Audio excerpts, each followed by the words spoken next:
ready to go for game number 5, and here's a look at McDonald's starting lineup. Same lineups used by both teams for this entire series. The Nets with a big triple threat now with Jefferson, Martin, and Kidd, and the Pistons need some help for Rip Hamilton, who had 30 points, the only player in double figures for Detroit in the last game. And of course, the big story really underlying is going to be Rasheed Wallace and how he is. As D. Lynam said, 60% is what he feels like. He's going to probably be a little bit more on both sides of the ball, as John Thompson mentioned. Well, I think that without a doubt, Rasheed is going to be the focal point. We need to really keep an eye on him early. If he's only 60%, I don't think that's going to get it done. Rasheed has got to be an active player tonight, both offensively and defensively, for the Pistons to get back on track. Well, it's a late arriving crowd because of the traffic here at Auburn Hills, and also thunderstorms, which has affected the Detroit area and environs today, as Larry Brown looks to hope his team pays heed to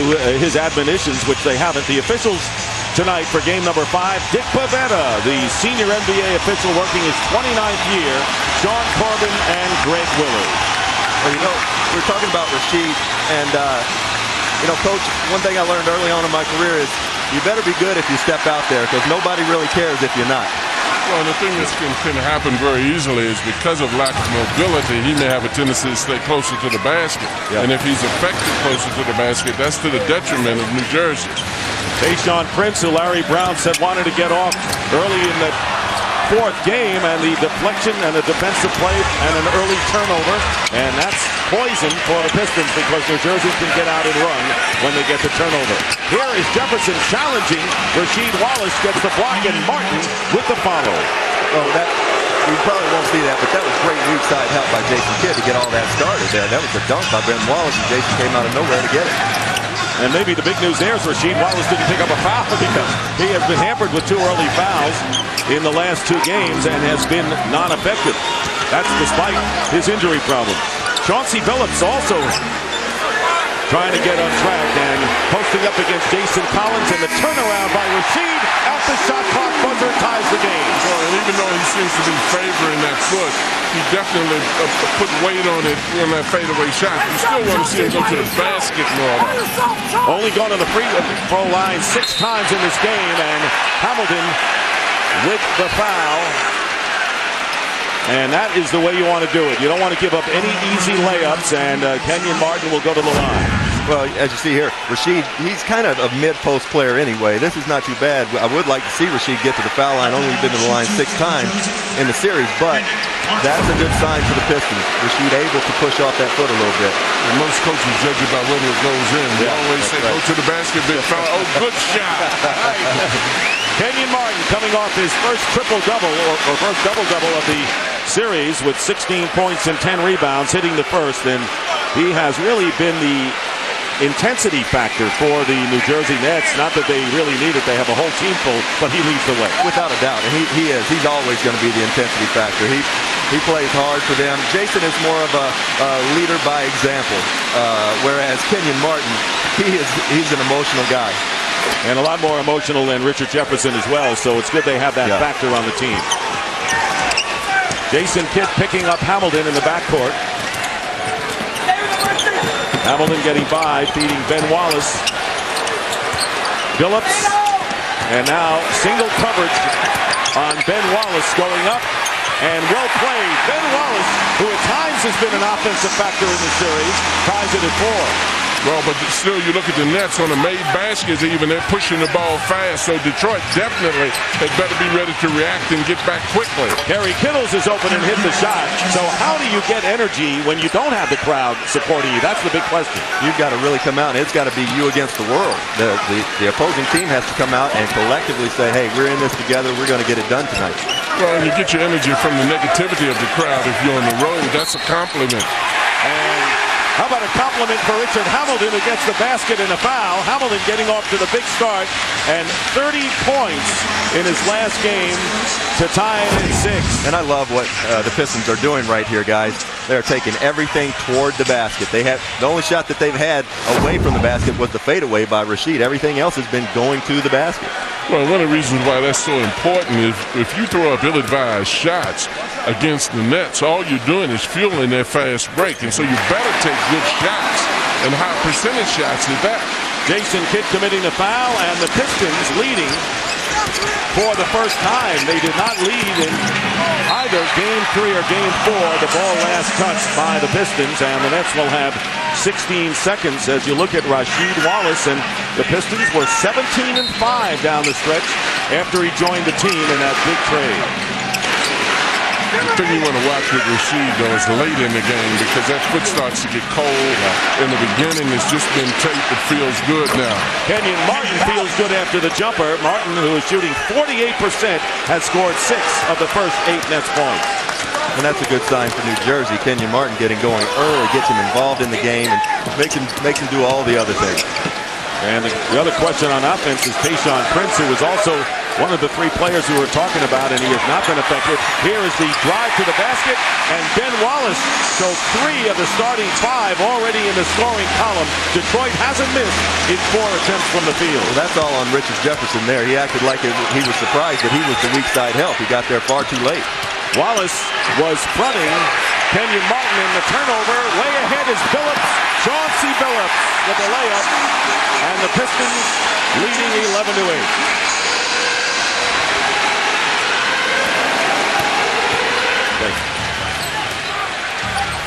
So Detroit, and we don't know whether it's the home court spurring them on, but something is. They're playing a lot better, but the Nets are hanging in there with them as Martin now has 8 of 10 points. Big start for Kenyon Martin on the road. That is a big start for Kenyon Martin. My old former coach, Jim Lynham, Dee's father, used to tell me, guys, when a guy gets it going in this league, you got a problem.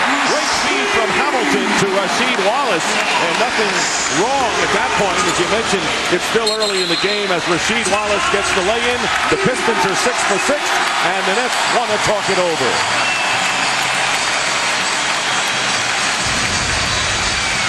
And here in the open court, you see the deflection, great lead pass by Tayshaun, and a finish by Billups. And that's a good way to get Chauncey going. He's been strengths of these 2 teams coming in after 4 games.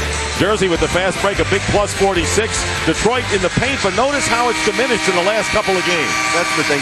That's the thing that really stands out for me is New Jersey's fast break points have been pretty solid. But right now you've got the Pistons going back to the basket, something they got away from the last 2 games. Rip Hamilton take it to the basket, followed Ben Wallace first, and now you got the end of this fast break that we most recently had with Chauncey Billups laying it in. Both teams came into the game shooting 39% from the field, and right now Larry Brown's Pistons red hot at 6 for 6 from the field following the timeout. Both of these teams put a lot of emphasis on defense, so that's to be understood why the shooting percentage would go down. Larry wants to play good defense, and so do the Nets in order to get out and run. In fact, the Nets are 5 for 6 from the field, and Jason Collins, who has not had much of an offensive presence, in fact, he has scored a total of 12 points in the series, gets one there, and the Piston lead down to 1. A lot of that has to do with transition baskets, though. He's the guy that's receiving the rebounds and getting it out, and usually the trailer, so a lot of times the big guy is left out in the fast break. Jefferson challenging Tayshaun Prince. Crowd wanted a foul, but none coming, and it goes the other way. Tayshaun Prince, who has been outplayed by Richard Jefferson, that was the case last year and in the regular season, and again here in the playoffs. It's a great point that you made, Coach, with both of these teams being defensive teams. But right now we're 6-7 minutes into the game, and both teams have only missed 1 shot. That'll change. Yeah. Turnover, and Ben Wallace leaving it for Billups. Billups driving in the lane, and the foul before the shot. The foul is on Martin. Well, they're looking at this, I mean, they're throwing the ball inside. They're trying to attack inside, but they're giving it up, and that's the thing that's very important.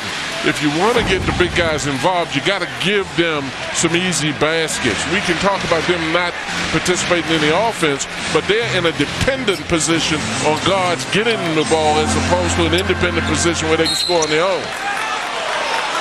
And now the Pistons, Rasheed Wallace commits a foul, an offensive foul against Rasheed Wallace, and all of a sudden, as Larry Brown said, you know, some of them in his mind have been mystical fouls, and thus Larry Brown, and he said he wasn't surprised about this, fined $7,500 by the league for his comments in trying to come into the defense of Rasheed. Well, have you ever heard a coach say that his player really fouled anybody? I mean, I wanted the referee to call the game the way I wanted to call. I didn't want him to call it fair. Kenyon Martin with a follow tip-in. Good hustle by Kenyon Martin, and he has ignited the Nets, and Lawrence Frank early on, 10 of the 14 for New Jersey. And following up what you're talking about, Coach, with Rasheed, I've been on the floor with Rasheed, against Rasheed plenty of times, and he's definitely on a shorter leash than most players just due to what his antics. Driving in the lane is Tayshaun Prince, trying to tap it in as Wallace out of bounds, and it's last touched by Detroit. And as you see here, we got the rebounding, offensive rebounding, Kenyon Martin. And what puzzles me, Coach, is these Nets are out offensive rebounding the Pistons for the series. That shouldn't happen. And the Pistons have the length, right, John? Yeah, but a lot of those rebounds, I think, are coming off the floor. The Nets are much quicker, and most people think of rebounds synonymous with jumping, but a lot of it is getting them off the floor also. Jason Kidd hitting his first shot of the game was 8 for 15, 22 points.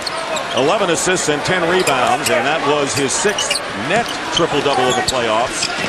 Of the 7 he has achieved in his career, Jason Collins fouling Ben Wallace as he tries to come around in the lane. Good job of acting by Ben right there to draw attention to himself. And it's been a rebounding series all the way, and you can see Detroit has had the rebounding edge in only one game. Well, and if you look at that, graph that we just showed, you can't beat a team by letting them constantly beat you on the offensive boards. Defensive boards, one thing, but offensive boards, you've got to make certain you keep them off of. Barry Kittle's doing a number on Richard Hamilton, and here's Kittles for 3. Kittle's off to a big start, has 5 points, and has hit both of his shots, and the Nets now opening up a 6-point lead. And that's New Jersey's game. That's where they're at their best, getting the ball in transition off missed shots or off turnovers. They make you pay. So the crowd, late and quiet, we might add, and still filing in after the traffic problems and the weather problems. Here is Phillips missing the 3, and Kenyon Martin clears the rebound. I really feel for Rasheed, Coach. He is out there. He's giving it what he's got, but he cannot push off that foot. It's very tough for him to establish any kind of post position. And as time goes on, he's going to feel it a lot more. And Rasheed got a hand on it, but it was recovered by Martin. 8 on the shot clock as Jefferson posting up against Tayshaun Prince. Leaves it for Martin. Off the mark, and Prince getting the rebound. The Nets right now, from the field, have hit 8 of 11. Off to a big start and a 6-point lead with 4:40 to go in the first. And they're going to call the foul on Jefferson. Richard Jefferson picking up his first personal. And right here, Rasheed is just, as you can see, he just kind of flat-footed on that 1 foot, really favoring it, not able to establish and really hold any kind of position. And don't forget, if Wallace has problems, there's Mehmet Okur, who's a big man off the bench, and even Eldon Campbell, who hasn't been used that much, could see action in this game as it goes on. So, with 4:40 remaining in the first, a 6-point net lead. Right now, let's take a look at our Gatorade X Factor of the game, and the Nets hope that Jason Kidd could come back and repeat what he did, the triple-double in the last game. Well, tell us about you and Jason. Well, Jason and I played together for years, and a little bit has been made about me talking to Jason the other day and telling him to come off with the dribble and just shoot that thing, let it go, shoot it up and flick it. He used to tell me when I did that, he knew we were in for a good night. Jason can shoot the ball. He's just got to play with more reckless abandon and don't think about shooting the basket. I bet you he never told Jason to shoot it when he was on the court with him. He told him to pass it. Work on your passing skills, Jason. Anybody can pass it. Well, Jason Kidd was in a huge shooting slump as Rip Hamilton gets knocked to the floor, but the foul will be charged against Hamilton, his 2nd personal. And I don't know about that one. I don't either. I think he probably saw his right arm, but his right arm didn't do much. I think that's more of a no call right there. It's a no call, but I think officials are getting sick of this flopping. Yeah. Everybody's flopping at the drop of the hat. Every 3-point shooter now, once he shoots the ball, you get near him, he falls on the floor. Hey, flopping's part of the game, Coach. I couldn't have played my last 3 or 4 years if I wasn't allowed to flop. You were a flop artist of the first degree. Terry Kittles with a high arcing shot, and Ben Wallace grabbing the rebound. That's his first of the game. Pistons coming back with Phillips, and he tried to go up with a layup against all the giants inside of the Nets. Last touch by New Jersey with plenty of time on the shot clock, and going to the bench both teams for the first time. You know, this is a great example as why Lawrence Frank decided to go with Kerry Kittles on Chauncey Billups. It's that even when he gets beat, he still has the length to make up for something with those long arms to where he can come from behind and block shots, get his hands on the ball. Rodney Rogers coming in for the Nets, and Lindsey Hunter replaces Rip Hamilton, who goes out with 2 fouls. So the Pistons, after the 6-6 start, scoreless in 4.5 minutes. Ben Wallace going up, and that doesn't drop. So the Pistons in a big drought, but still trailing by 6. Jefferson with a lane to the basket. No one there to pick him up as he drove the baseline, and an 8-point net lead. Well, that's just not going to work for the Pistons. You got to get back. You got to pick up, because if they don't get the first basket, the Nets look in transition to come down secondary and get a basket. And Tayshaun Prince, who coming into the game was 3 for his last 20 from the field, misses a 3 with under 3.5 to play. Tayshaun's really been struggling the last 3 games, and now starting out again that way tonight. And the Nets on an 11-0 run here in the final minutes of this first quarter, trying to win one on the road. They know they will have to do so. And Martin with a turnaround. That was a solo job all the way, as Kenyon Martin now with 12. Kenyon looked over here at us, Coach. I think he likes when we're doing these games, because he seems to play like a monster every time we're here. And good passing by the Nets, but Lindsey Hunter can't convert. Battle for the loose ball, and here comes Kittles, and Jason Kidd leaves it for Kerry Kittles, the finger roll, and that produces a foul against Detroit. Again, the Nets fast breaking with a 10-point lead. You know, here's the off the miss. The Pistons have to get back. Can't forget about Richard Jefferson, one of the best finishers in the league. You see, and you're right about definitely getting back. And you got to recognize who's back there. Once you stop the ball in immediate danger, you got to pick these guys up, because the Nets are running with a purpose. They're not going to reset. They're coming with the idea of attacking you offensively. And Mehmet Okur replacing Rasheed Wallace. And right now, let's send it to D-line. Well, Dick, I want to go back to Rex talking about the defense that Kerry Kittles has played on Chauncey Billups. Kerry saying, he prides himself on knowing the nuances of his opposition's game, and then he tries to bait a guy into doing something that they think they want to do, like Chauncey thought he had the extra step, but Kerry will know that he can get there. Very smart. He does a lot of it by feel. And he has got the longest tenure of any current Net. He's in his 7th year with New Jersey. And a 15-0 run here has left the crowd silent, and the Pistons with something that they have to really be concerned with, as Ben Wallace misses inside, and the steal by Chauncey Billups. That's a terrible pass, but you got to live with those, and we talked with Lawrence Frank about that. Jason has 3 or 4 of those a game. And even the layup by Ben Wallace doesn't go, and he couldn't have gotten a better shot than that. Here is Kittles in motion for the 3, in and out, and fighting for the loose ball, won by Mehmet Okur, and they've got Tayshaun Prince down court. Right now, the Pistons just want to get a basket, and they finally do, with Chauncey Billups in the layup, ending the long drought. They missed their last 11 before Billups got him to within 10. And Coach, nothing looked wrong with Chauncey's back there. Well, they said nothing was really wrong, as Rodney Rogers from outside, that's his specialty, comes up empty, nearly a minute and a half to go, first quarter. Rodney had a better shot without the dribble. I'll tell you what, the Pistons are in transition slowly, both offensively and defensively. Okur with the fall away, and it goes in. Mehmet Okur from Turkey in his 2nd year, and he and Hito Turkoglu, the only other Turkish players in the league. And that could be a very big basket for this kid. This kid's a very good player, and the addition of Rasheed Wallace has really limited his minutes, but he could give them very big minutes tonight if he gets a little confidence. He had 8 points, second high to Rip Hamilton, as Jefferson misses a reverse layup attempt. The crowd in the game, under a minute to go.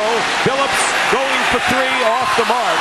And Larry Brown will always wonder why you take that early shot and not develop the inside. Well, I could tell Larry right now is very frustrated with Chauncey Billups. He had 2 guys ahead of him. One a great finisher in Tayshaun Prince, and decided to pull up and shoot the 3.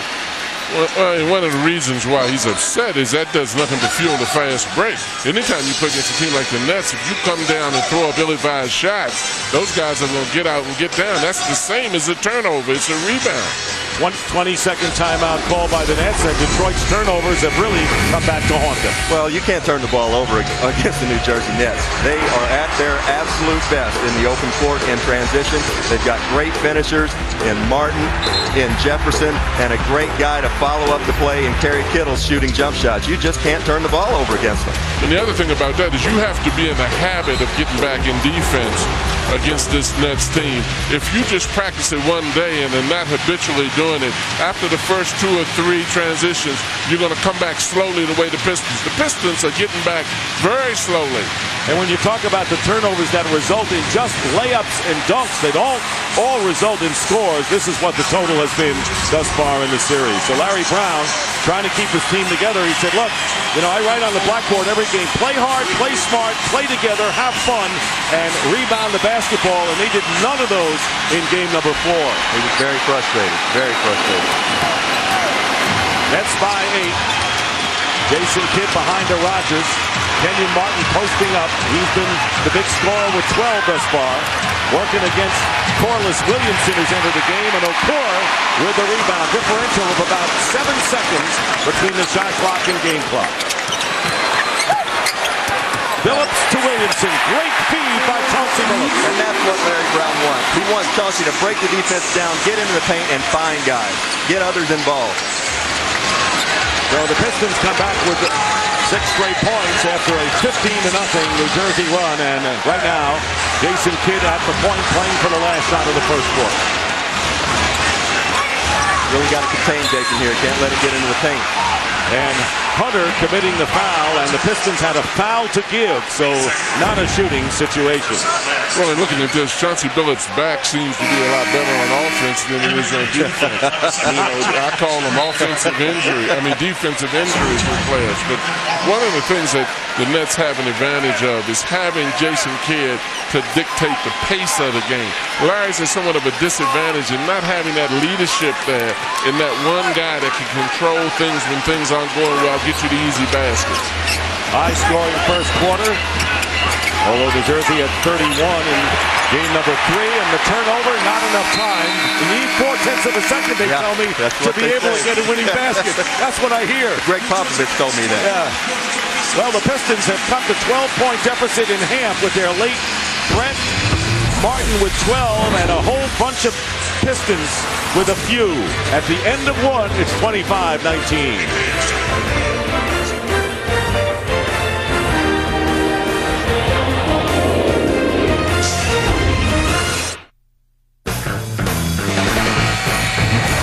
Welcome back to the NBA playoffs. Game 5, the Pistons and the Nets in the Eastern Conference. The Nets leading after one, 25-19, and shooting 56% from the field. Well, they needed help from these 3. What do you think, Rex? Well, they've gotten it from Billups and Wallace. My guy, Tayshaun Prince, a.k.a. Curious George, has not given it to him thus far. But Tayshaun's a good player. He's just a very opportunistic player. Start of the second quarter, Jason Kidd remains at the point. Jefferson is in there. Aaron Williams and Lucius Harris have checked in as well. And there is Kidd. And Aaron Williams taps it to Jefferson, who's fouled, and the basket counts. So Aaron Williams with a very alert play to tap it to a wide-open Richard Jefferson. He gets the basket, and the foul on Darvin Ham, who has come in along with Mike James.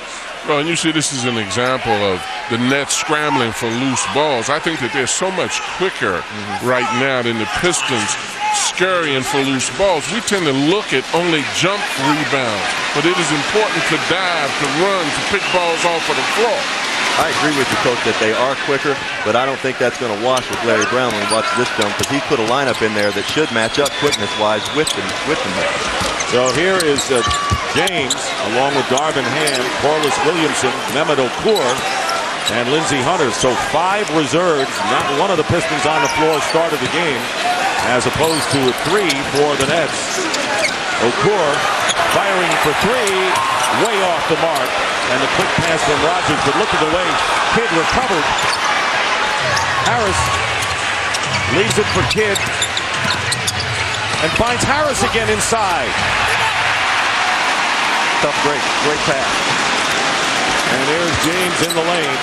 They want to work the ball inside to the Pistons, although they don't have any real size other than Mehmet Okur right now. Is posting up against Aaron Williams, 10 on the shot clock. Here is Okur with the fall away and the air ball. He's missed his last two. He needs to check the sights on that gun. Ball deflected. And helter-skelter basketball right now, and the Pistons wind up with it. Here's Hunter challenging Lucius Harris, and they'll call the offensive foul. That's a good call. I know the crowd obviously does not like that here, but Lucius Harris anticipated well, and that's a very good call. 3 on Lindsey Hunter now. See, and I've got to feel that this kind of basketball is to the benefit of the Nets. They want to play transition. They want to get out. Jason Kidd can do this, and this is what Detroit doesn't have. He can break the defense down if he doesn't have the fast break and still get layups. So Lindsey Hunter with 3 fouls coming off the bench. Hasn't hardly played at all. Played like 5 minutes. Has 3 fouls. So Rip Hamilton has to come back in. Remember, he picked up 2 in the first quarter. And there is Aaron Williams with the push. I don't know whether Okur flopped or not, but he went down in a hurry. That's a Vlade Divac special there. Dick Stockton along with Rex Chapman. The coach, not the coach's son, John Thompson and D. Lyman as we see it again. Wow. Yeah. How could he push him so hard? Yeah, he couldn't. Everybody's flopping all over the place. And, you know, it gets to a point where an official at a crucial point of the game gets irritated by that and makes the call the other way. They get tired of that, that's for sure. And Ben Wallace returning to the game as Okur goes out. And Rodney Rogers called for the pushing foul. It's a 9-point lead for the New Jersey Nets in the opening 2 minutes. Trying to take a 3-2 lead and win 3 in a row. Here's their scoring thus far. And led by Kenyon Martin, who got off to the big start with 12 points in the field on 5 for 8 shooting. Well, they're spreading the wealth around. You get a lot of that when you play with Jason Kidd. Chauncey Billups back in, so the starting guard tandem of Billups and Hamilton, who each scored 28 in game 2 in the lineup. Now bad pass, now it's deflected. So John Corbin right there indicating it was deflected by the Nets, so the Pistons retain possession. Can anybody say discombobulated? What a horrible possession. And I think you're at such a disadvantage when you don't have a Jason Kidd as a coach. Because if anything breaks down, he has the savvy on the court enough to create something out of it. Detroit doesn't have that person out there right now to be able to run that offense the way they want to run it in half-court sets. You know, I know that Ben Wallace is not a three-point shooter, but that shot hit the shot clock. I don't know if I've ever seen that. That was a jump shot that hit the shot clock. I have to tell you guys, offensively, the Detroit Pistons are still discombobulated. Well, it's the reason why Ben is open. The other coach knows he can't. Kerry Kittles with the runner. Kittles now with 9, second leading scorer. And right now, the New Jersey Nets playing on the road have outpoised the Detroit Pistons. And the pass inside, and another net foul out on Rogers, his second. And Ben squares up and just a bit outside. What was that? You know, he had a defender on his arm as well. I thought maybe somebody deflected it up there, but no, clean shot to the shot clock. It wasn't like he was wide open, guys. In all fairness to the big man. Oh, come on. The clock was running out. You know, John, if they only had the three-point shot when you played for Boston, you know, you would have revolutionized big men shooting. Jason Collins in the lineup again for the Nets. Hamilton passing to an open Corliss Williamson, who hits. 2-point basket by Corliss Williamson, 6th man of the year a couple of years ago, brings the Pistons to within 9. They're shooting. Corliss is in there to give offense. That's his primary reason. And if he can make a jump shot, that's key. But, you know, see, this is a perfect example of what I was talking about. Jason Kidd is no longer in the game.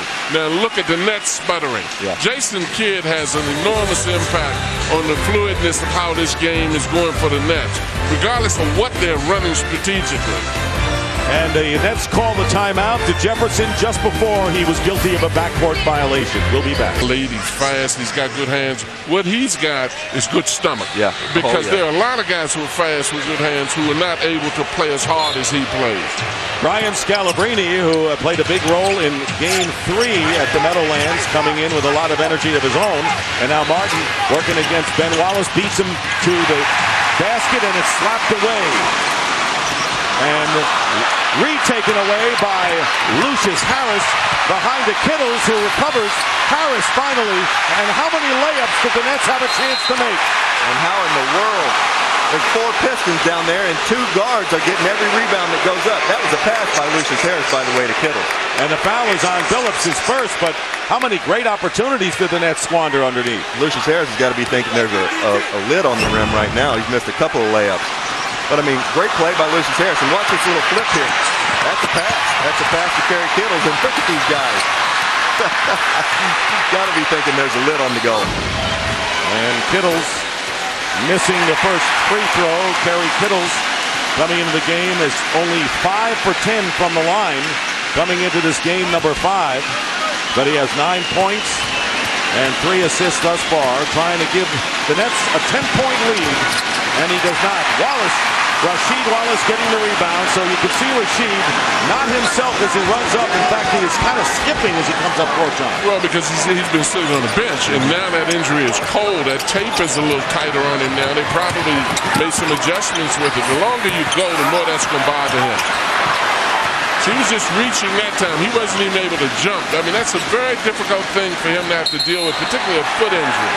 And Martin gets knocked down, and it seems that the ones who get knocked down end up committing the foul. Martin with his second foul, and there you see the Pistons only 4 of 20 from the field since hitting their first 6 of the game. And we were talking about Rasheed. He's got that plantar fasciitis, and I think I had every injury in the world while I played, but I had that one year, missed 60 games with it, and it is no joke. I'm telling you, you feel like you've got a marble in your shoe. Well, he had that problem, and then Rasheed felt better, and then all of a sudden it came back in the New Jersey series, and Larry Brown says, look, I have that too, except that Larry Brown just has to sit down. It's no joke. And Joey Crawford, one of our great officials, has the same thing, and he's not playing it anymore in the playoffs. Rasheed's toughing it out. So for that, he deserves an awful lot of credit, too, because obviously he's taking a lot of criticism for a lot of things, but I agree with you 100%. A hell of a lot of players would not go out here and play. I've had players before who's had that, and it's been very restrictive. Foul is called on Kerry Kittles, and Larry Brown said that Rasheed Wallace has been nothing less than a model citizen, cheering and really helping other players on the team, and Rip Hamilton throws it away. So you never know that the Detroit Pistons, the way they have played since the second game, are of the opinion of many experts, should be not Indiana, but in the NBA Finals representing the East. They have not played up to that. The first 2 games of this series, they look very, very good. They are extremely funky right now. I don't know what's going on, but they are funky. Well, they need a positive flow. They really are psychologically more to their own problems right now. Sometimes in basketball, you just need some good things to happen for you. And the holding foul called against Rasheed Wallace will be his second. Well, get an all-access look at the NBA playoffs. Tune in to the NBA TV playoff show, Destination Finals, every weeknight at 6 p.m. only on NBA TV. The Nets' next foul will put them in the penalty. The Pistons have 3 team fouls. These are important minutes for New Jersey, getting Jason Kidd a blow. You know, they can continue to keep a 7, 8, 9-point lead with Jason on the bench. That's key. Jefferson spinning his way in with the arcing shot that drops. Richard Jefferson, who emerging as an all-star sooner than later, you'll see in the NBA now with 7 points. When I first went to Phoenix a few years ago, Richard Jefferson was at Moon Valley High School out there, so I've watched him progress, and I never thought he was going to be this good. And Hamilton with another turnover. Hamilton has thrown the last 2 away on the last 2 possessions by the Pistons, who trail by 11. So 9 turnovers, and Hamilton has committed 4 of them. It's very obvious the Pistons are in a funk right now, and it's a mental thing.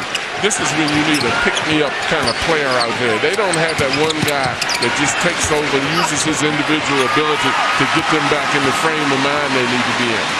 And I think Rasheed Wallace not being himself is a major blow to the Pistons. I agree with that. That's a great point, Dick, as Richard Hamilton lays it in. But that's a great point you make. And unless somebody like Mehmet Okur, Eldon Campbell come in and give them a big lift off the bench, I don't know that they can beat this New Jersey Nets team. 32-23, the Nets lead, and the pass by Kittles, an errant toss right into the hands of Detroit. Pistons trying to come back. Here is Rashid short on the three-point attempt. The ball out of bounds. Last touch by New Jersey. Rashid just has no lift. He's trying.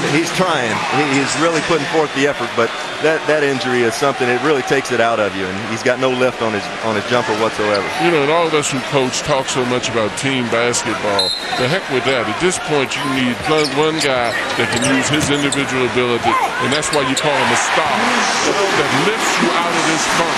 You need individual talent sometimes. You're right, and Rashid getting the basket, and you saw Jason Kidd coming back in the game. But who is that man for the Pistons, John? That's the question. I don't think he's identified himself, Dick. I don't think he's out there. It looks like an equal opportunity situation out there right now. Please, somebody pick up the slack. That's what Larry Brown would be thinking. I would think that Chauncey Billups has got to be the guy. And an offensive foul called against Jefferson, his second foul. And the 33-year-old Lawrence Franks unhappy with that call. As you see, Rasheed Wallace, he's giving it all he's got right here, but he's really struggling, favoring that foot. And, well, I feel for the guy, but he's giving the effort. So the Pistons with Phillips and Hamilton at guard. Up front, Ben Wallace, Tayshaun Prince, and Rasheed Wallace. Their starting five with under 6 minutes remaining in the second quarter. Wallace to Tayshaun Prince. And Prince called for the blocking, or gets credit on the blocking foul on the Nets. And Dick Bavetta getting over to make sure there are no hard feelings after that one. So a timeout call. The foul is on Collins, his second. The interior defense works some of. And up front, the Nets forecourt dominating the Pistons, and that's the way it's been since game one in this series. And I don't think it's any coincidence, Coach, that the team leading right there are the guys receiving passes from Jason Kidd. Well, and that's so important. We talk about big guys being in a slump, but as I said earlier, the post position, the forward position are dependent positions. They depend on somebody giving them the ball at the right time in the right place. If you don't have that guy, that influences your inability to score. And there's my guy, Tayshaun Prince, who took it hard to the basket last time, or as I like to refer to as the children's book character, Curious George. Tayshaun, I'm happy for this kid. He's really played hard. Does he know you call him that? Oh, yeah, I called him that. And it was better than what I called him initially when he first came to school, which he was about as soft as drugstore cotton when he came to Kentucky. But he's really a fine player and a high basketball IQ. And Tubby Smith, of course, highly recommended him, and that was the reason Joe Dumars said we didn't have to draft Carmelo Anthony, because we felt we had the small forward in Tayshaun Prince. Unfortunately, 3 for his last 23 in the series. Richard Jefferson working against Tayshaun Prince. Dumps it off. Here's Scalabrine from Kittles, and a 3 from Brian Scalabrine. So making a contribution coming off the bench in the last 3 games. That's terrific basketball right there, and just making the extra pass. Kerry Kittles, he has confidence in his second-year player, Scalabrine, who nails the 3. You know, what has been interesting is Rasheed Wallace has made the last 3 or 4 half-court plays for this Pistons team. Turnaround by Hamilton. So Rip Hamilton right now, who had such a big game, has 5 points. He scored 30 in the last game as the Nets lose it out of bounds, and the Nets can chip away at the 8-point deficit. And this is what I was talking about earlier. That's a very bad pass by Jason Kidd. But Lawrence Frank knows you almost have to live with 3 or 4 of those a game. Jason's going to throw wild, crazy turnovers 3 or 4 times a game. You just got to kind of live with it. And the Nets had better be careful losing their concentration, because the transition baskets are too easy that now they might be careless. And Rasheed Wallace, very effective from the right corner, now has 8 points and 2 fouls, and gamely playing on that very sore arch, the plantar fasciitis. And Rasheed should have been telling Scalabrine too little, because he's got no chance of getting a hand in that shot. Inside out, Kidd to Kittles, hitting the 3, his second 3-pointer of the game, and 12 points for Kerry Kittles. Meanwhile, the Pistons have gone empty. They are 0 for 6 from threes, and it's 38-29. And I'm going to tell you something. The word point guard is used rather loosely in this profession, but when you look at Jason Kidd, you do see a point guard. Hey, Tayshaun Prince trying to get on track. Finally hits the basket. If they're going 3 for 27. Tayshaun Prince brings the Pistons to within 6. You made a great point a minute ago, Coach. New Jersey has lost a little bit of its edge. Jefferson trying to bring it back. That's not the way to do it. And the pass to Prince. And Prince gets the basket. And the Pistons have cut it to 4. Well, they lost that edge when they took Jason Kidd out of the ball game because they gave the Nets confidence. They weren't running as much when Kidd is not in the game. Collins can't go inside, and Scalabrine hitting another one. Ryan Scalabrine coming off the bench for the New Jersey Nets in his 3rd year out of Southern Cal. Ryan Scalabrine is going to have a long career in this league, Coach. He doesn't play a lot for these Nets. When he does play, he's showed teams around this league what he can do. I've been trying to figure out why he doesn't play that much. Yeah. Because he can run the floor, he shoots the ball right well. Very smart player. Hamilton for 3. He's got it. Hamilton now with 8 points. And now it is a 3-point lead. And what a difference that confidence makes. Yeah. Without a doubt. Confidence will take you a long way, and Rip Hamilton has got this team going with his perimeter game right now. Tayshaun Prince also may have regained his confidence with 7 points in the last 2.5 minutes, so it couldn't come at a better time for the Pistons, who were playing in a haze and all of a sudden back in the game. And Tayshaun's a very opportunistic player. You can't give him open looks like this. If he gets a little bit of confidence, he makes things happen. With all that length he's got, and Rip Hamilton with the great pass to Rasheed, getting a little bit of lift. Rasheed's getting it done, playing on that hurt foot.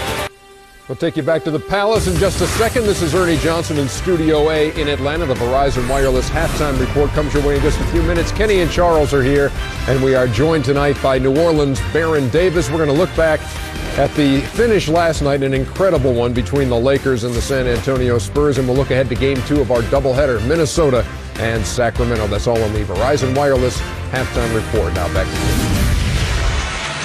All right, Ernie, and the series tied 2-2. Each team winning a game on the other's home court, and Wally Szczerbiak will be in action and will play for the Timberwolves, and that is going to be a big boost for them.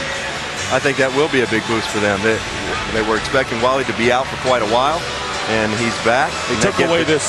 Oh, well, they took that away, but he was behind the line. He was behind the line and landed after he let go of the ball, so they missed that one. So Hamilton now has 7 points and 7 assists, which matches his Game 1 total of 7. We need to keep an eye on that. Dick Bavetta came over and said his partner out there had a better look at it, and he was clearly on the line, but I believe clearly he was not on the line now, that they've taken a point away. Well, they don't have a second guess. 4-point lead for the Nets, and here's Jefferson shooting over Williamson, and that time the clock shot expired, and the Pistons now getting it done, John, at both ends of the floor. Well, they're getting it done, but you've got to look at the fact that when Jason Kidd went out, it took away some of the rhythm of the game of the Nets, and as the result of it, the Pistons were able to acquire a certain amount of confidence, and now the crowd is behind them, and this thing is changing around a little bit. Pistons shooting 47%, the Nets still shooting extremely well at 52% in the game, but their lead is 4. Here's Corliss Williamson, one-handing, and the ball is tipped in. I thought there might have been offensive interference, but nothing called, and Tayshaun Prince gets credit for the basket. And there's Tayshaun. He gets a little bit of confidence, and all of a sudden he has a nose for the ball. 2 minutes remaining in the first half. Pistons were down by as many as 12 and have brought back to within 2. Here's Scalabrine. He's been hot and stays hot with another 3. Brian Scalabrine, 8 in the first half off the bench. How about the big redhead? The thing that I've been so impressed with. Why hasn't he played more, John? Well, and that's the thing that I was concerned about. I said, the times I've seen him play, he's played extremely well. I like his mobility. He can move. He can run up and down the floor also. And Rasheed Wallace guarded by Scalabrine. 5 on the shot clock. And the foul. And the Nets already in the penalty. And that will be 3 on Jason Collins.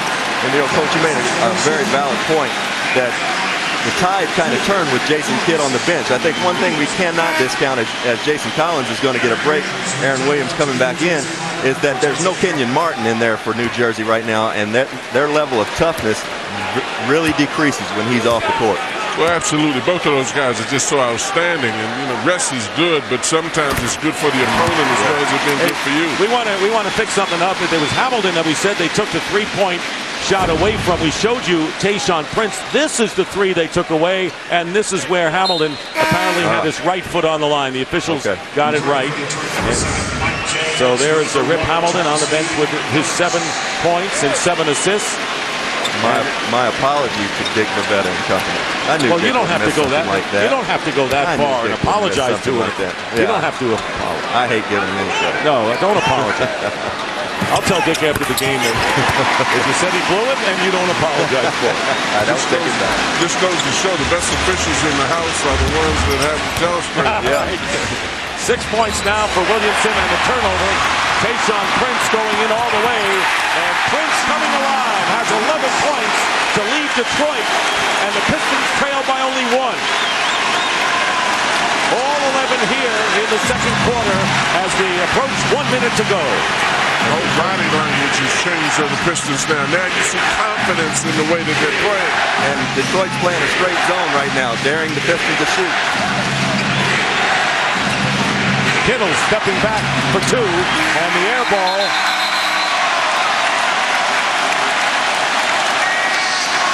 And this crowd is erupted, and Lawrence Frank, who saw his team with great energy early on the road, has seen the Pistons take over the momentum of this game.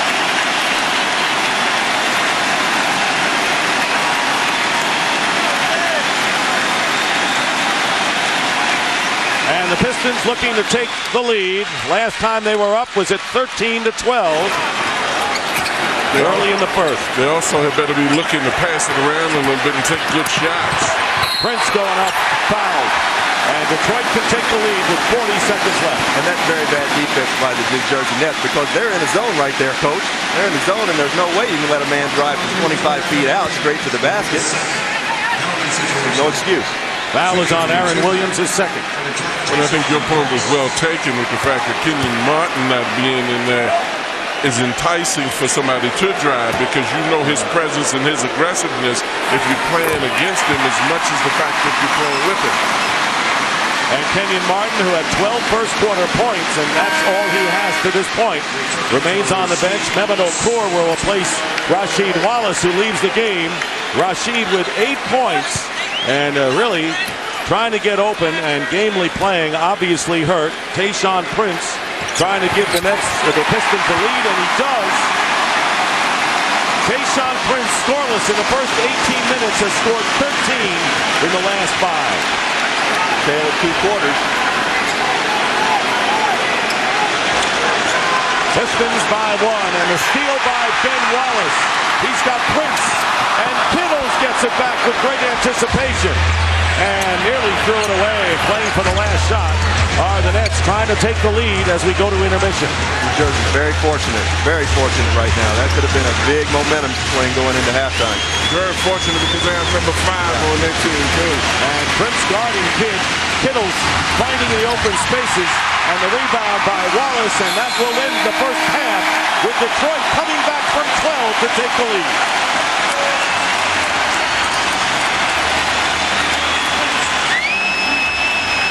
Coming up on the Verizon Wireless halftime report, Ernie Johnson along with Kenny Smith and Charles Barkley. You know, Baron Davis is a special guest. First half analysis and a preview of the upcoming game between the Timberwolves and the Kings as we send it over to D-Lino. Thanks very much, Dick. Tayshaun, I know you needed it to be more assertive, be more aggressive. You knew it. What changed for you in this second quarter? What changed? I got to the free throw line. I got some layups. We got some turnovers and went fast break, and I got some easy ones, and I think that really got me going. The last couple of games, I really had no easy basket. Similar to a couple of games ago when you guys had the big third quarter, you did it with your defense. How do you stretch this into the second half? We just got to continue to play the way we just played at the end of this second quarter. We got to attack the basket. We got to the foul line, which was really important the last couple of games. They've really been dominating us on the boards and then getting to the foul line, so that's what we have to do. All right, Tayshaun, congratulations. Thanks for your time. And our score at halftime, the Pistons 44 and the Nets 43 in Game 5. And right now, let's send it to our Atlanta studio and Ernie Johnson. Well, Kenny gets out every now and then. Yes, he does. It's the Verizon Wireless halftime report. You know, people always feel like they're eavesdropping on private conversations in here, and oftentimes they are. I appreciate that. I'm happy for you. All right. Charles Barkley, Kenny the Jet Smith. No, you always introduce the guest first, No, Ernie. First night of the guest, we always say, and we have a special guest. Roll it. And here is Baron Davis, as a matter of fact. B. Diddy. 23 points a game Run this New year. Orleans City. Yes, sir. Almost 8 assists. Went to the playoffs again, has every year in the league. 2-time All-Star. 3rd-team All-NBA. Okay. That's And our pretty good. guest. That's really good. 13 All-NBA. And he's our guest. And he's also been very banged up during the course of the playoffs. There's Dr. Smith. I'm working on him, man. Working on him. He played, though. Yeah. A lot of guys Yes, he don't did. play when they hurt, Ernie. I know. I'm his doctor. Here, remember here's when, Ernie, some remember you stuff had for that you. yeast We infection? got some You missed a Band-Aids. couple nights on the show? And here's some of Charles' famous rubber gloves. All right. There you Kenny go. used those back at the hotel, actually. He's Thanks for being here, man. It's good Thanks to for see having you. me, man. I appreciate it. You know, everybody in the league is talking about what happened last night in San Antonio, aren't they? So are we then. That was awesome, Ernie. Wasn't it? I was actually, believe this, I was on the EFX, the elliptical. That was the best basketball. What the hell are you laughing at, Baron? There's a shot by Why is Tim he Duncan. laughing? Why is he laughing? Hey, let's talk about this. Wait a minute. That's called luck, Ernie. Yeah, and now what do you call this by Twice Derek as Fisher? luck. Twice as luck. Twice as luck. Hey, tell me this. And They this counted. I can't believe that. This is They wasted their time filing a protest. yeah, and it was denied. And this is strictly me watching the game last night. Okay. And I'm saying, okay, look, I didn't play in the league like you three guys did. You're right there. All right? Why do you not put somebody in Gary Payton's face as he's trying to inbound that ball? Well, because obviously 99% of the time the ball is going to go to Kobe. He's their best player. He makes big shots. He makes heroic shots. I actually thought they did. First of all, there's nothing you can do about that. That's what I'm just asking. Robert Horry, who was guarding the ball, went with Kobe. There's nothing they could do about it. That was supposed to happen. They played good defense. If a guy makes a Hail Mary shot, and first of all, Ginobili played great defense. First of all, if you go back to the other plays, Shaq played great defense. Sure. But hey, they played great defense. It was supposed to happen. And this ain't got nothing to do with God or whatever. Ginobili played great defense. Hey, my man made a hell of a shot. Yeah, it's great shots. But one of the things that I thought, too, someone should have been on the ball. That was the first thing. The second thing I thought, because I played with, I didn't hear anyone say this, but I played with a left-handed player. I played with a guy named That's Steve the only. Hill. I agree with you there. And so I was saying, I was on the phone talking, I was like, if it comes that way, it's got to be Fisher because he's the only left-handed player, because a right-handed player would have had to turn the other way. So I was surprised that they let Fisher come towards the left-hand side to get it off. Because if you remember the Rex Chapman play, it threw it on the other side because he's right-handed. But I think it happened like that. I forget what game I was watching. Philadelphia last year. No, it was a game this year where they ran I forget what team it was. They ran a play to a right-hand player, and he shot the baseline shot. I think it was right before the half. And I was like, they need to put somebody on the ball always. Yeah, and it's so difficult, too, for a right-hander to come in. So See, I'm going to tell you why I that way. disagree. I don't think anybody should ever score on an out-of-bounds play because that's really the only time you have an advantage because you have 5 against 4. Yeah. And, obviously, Kobe's their guy. He makes those type of heroic shots. Robert Horry, who was guarding the ball, went with Kobe. The guy just made a hell of a shot. Sometimes people say, you know what?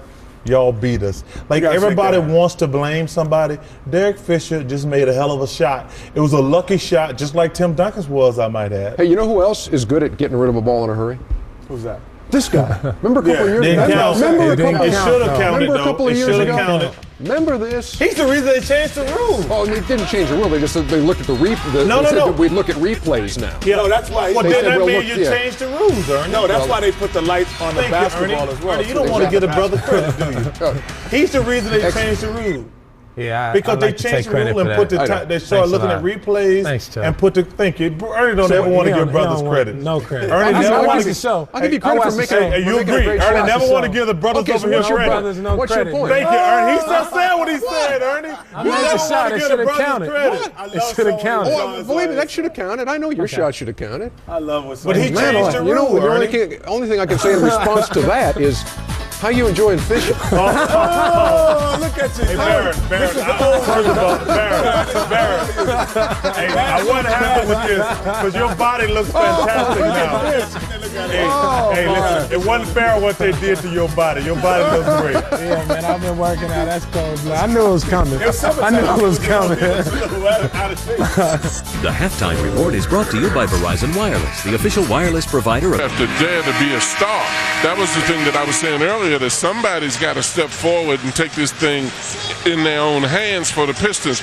Chauncey seems to be bothered a little bit by something, Rasheed maybe, but you've got to look at Prince and say, go for it, son. Hey, that's why he said, my guy, Tayshaun. Now, all of a sudden, Rex is saying, my guy's not doing anything. He woke up. He's Kentucky. It's always his guy. My guy, Kentucky. I got to claim him. All right. Right now, here's a look at our Chrysler game summary. Shooting identical at 49%. Rebounding close, but the turnover edge, the Nets have 14 as you look at the top scorers. The Nets kind of limped into half. All right, right now let's send it over to D. Lyman. What do you have, D? Well, Dick, we'll start with Rasheed Wallace. They had his foot elevated at halftime trying to stretch that left foot out. Larry Brown saying, I ask him every time out, do you need to come out? Because physically he is really struggling, but Larry very happy that he continues to get down low. Meanwhile, Lawrence Frank said they really took it to us in that second quarter. We had 9 turnovers. He thought his team's energy level really dropped when Kenyon had to go to the sideline with the foul trouble. He said, we just got to reverse it and do what we did to them in that first quarter. But we have a ball game here, and one thing, and John mentioned it, that the Detroit Pistons have regained the confidence that had been missing for 2 games plus. Well, that's extremely important because they played out there very lackluster. I think one thing that was very important was what Prince did. You got to dare to be great. You can't get back and be conservative when your team is staggering. Prince became more aggressive, as Rex said, but I also think they had better beware because Martin's back now and Jason Kidd is back. Well, I think D's report hit it right on the head. We got to watch out for Rasheed's foot beginning of this half. We also have to watch out for how aggressive Kenyon Martin comes out to play with 2 fouls. But Jason right now is struggling. He's got the dreaded triple couple points, couple rebounds, couple of assists. Kenyon Martin liked that. He came out during the warm-ups and he looked at you and he said, I like that triple couple. And I'm glad you had a chance to use it. Yeah. So Kidd, ball loose. Collins has it rejected, but right into the hands of Kidd with 3 on the shot clock. And there is a teardrop. I call it a teardrop a la Tony Parker. Call it something. Yeah, you didn't help him on that teardrop. No, that was all Jason. Way to go. Double team Wallace from Hamilton, who has 8 assists. So the point guard right now seems to be Rip Hamilton, John. Well, that's extremely important that you get that percentage baskets because then you don't ignite that fast break of the Nets. That's what Larry wants them to get. High percentage baskets, which give you a chance to recover.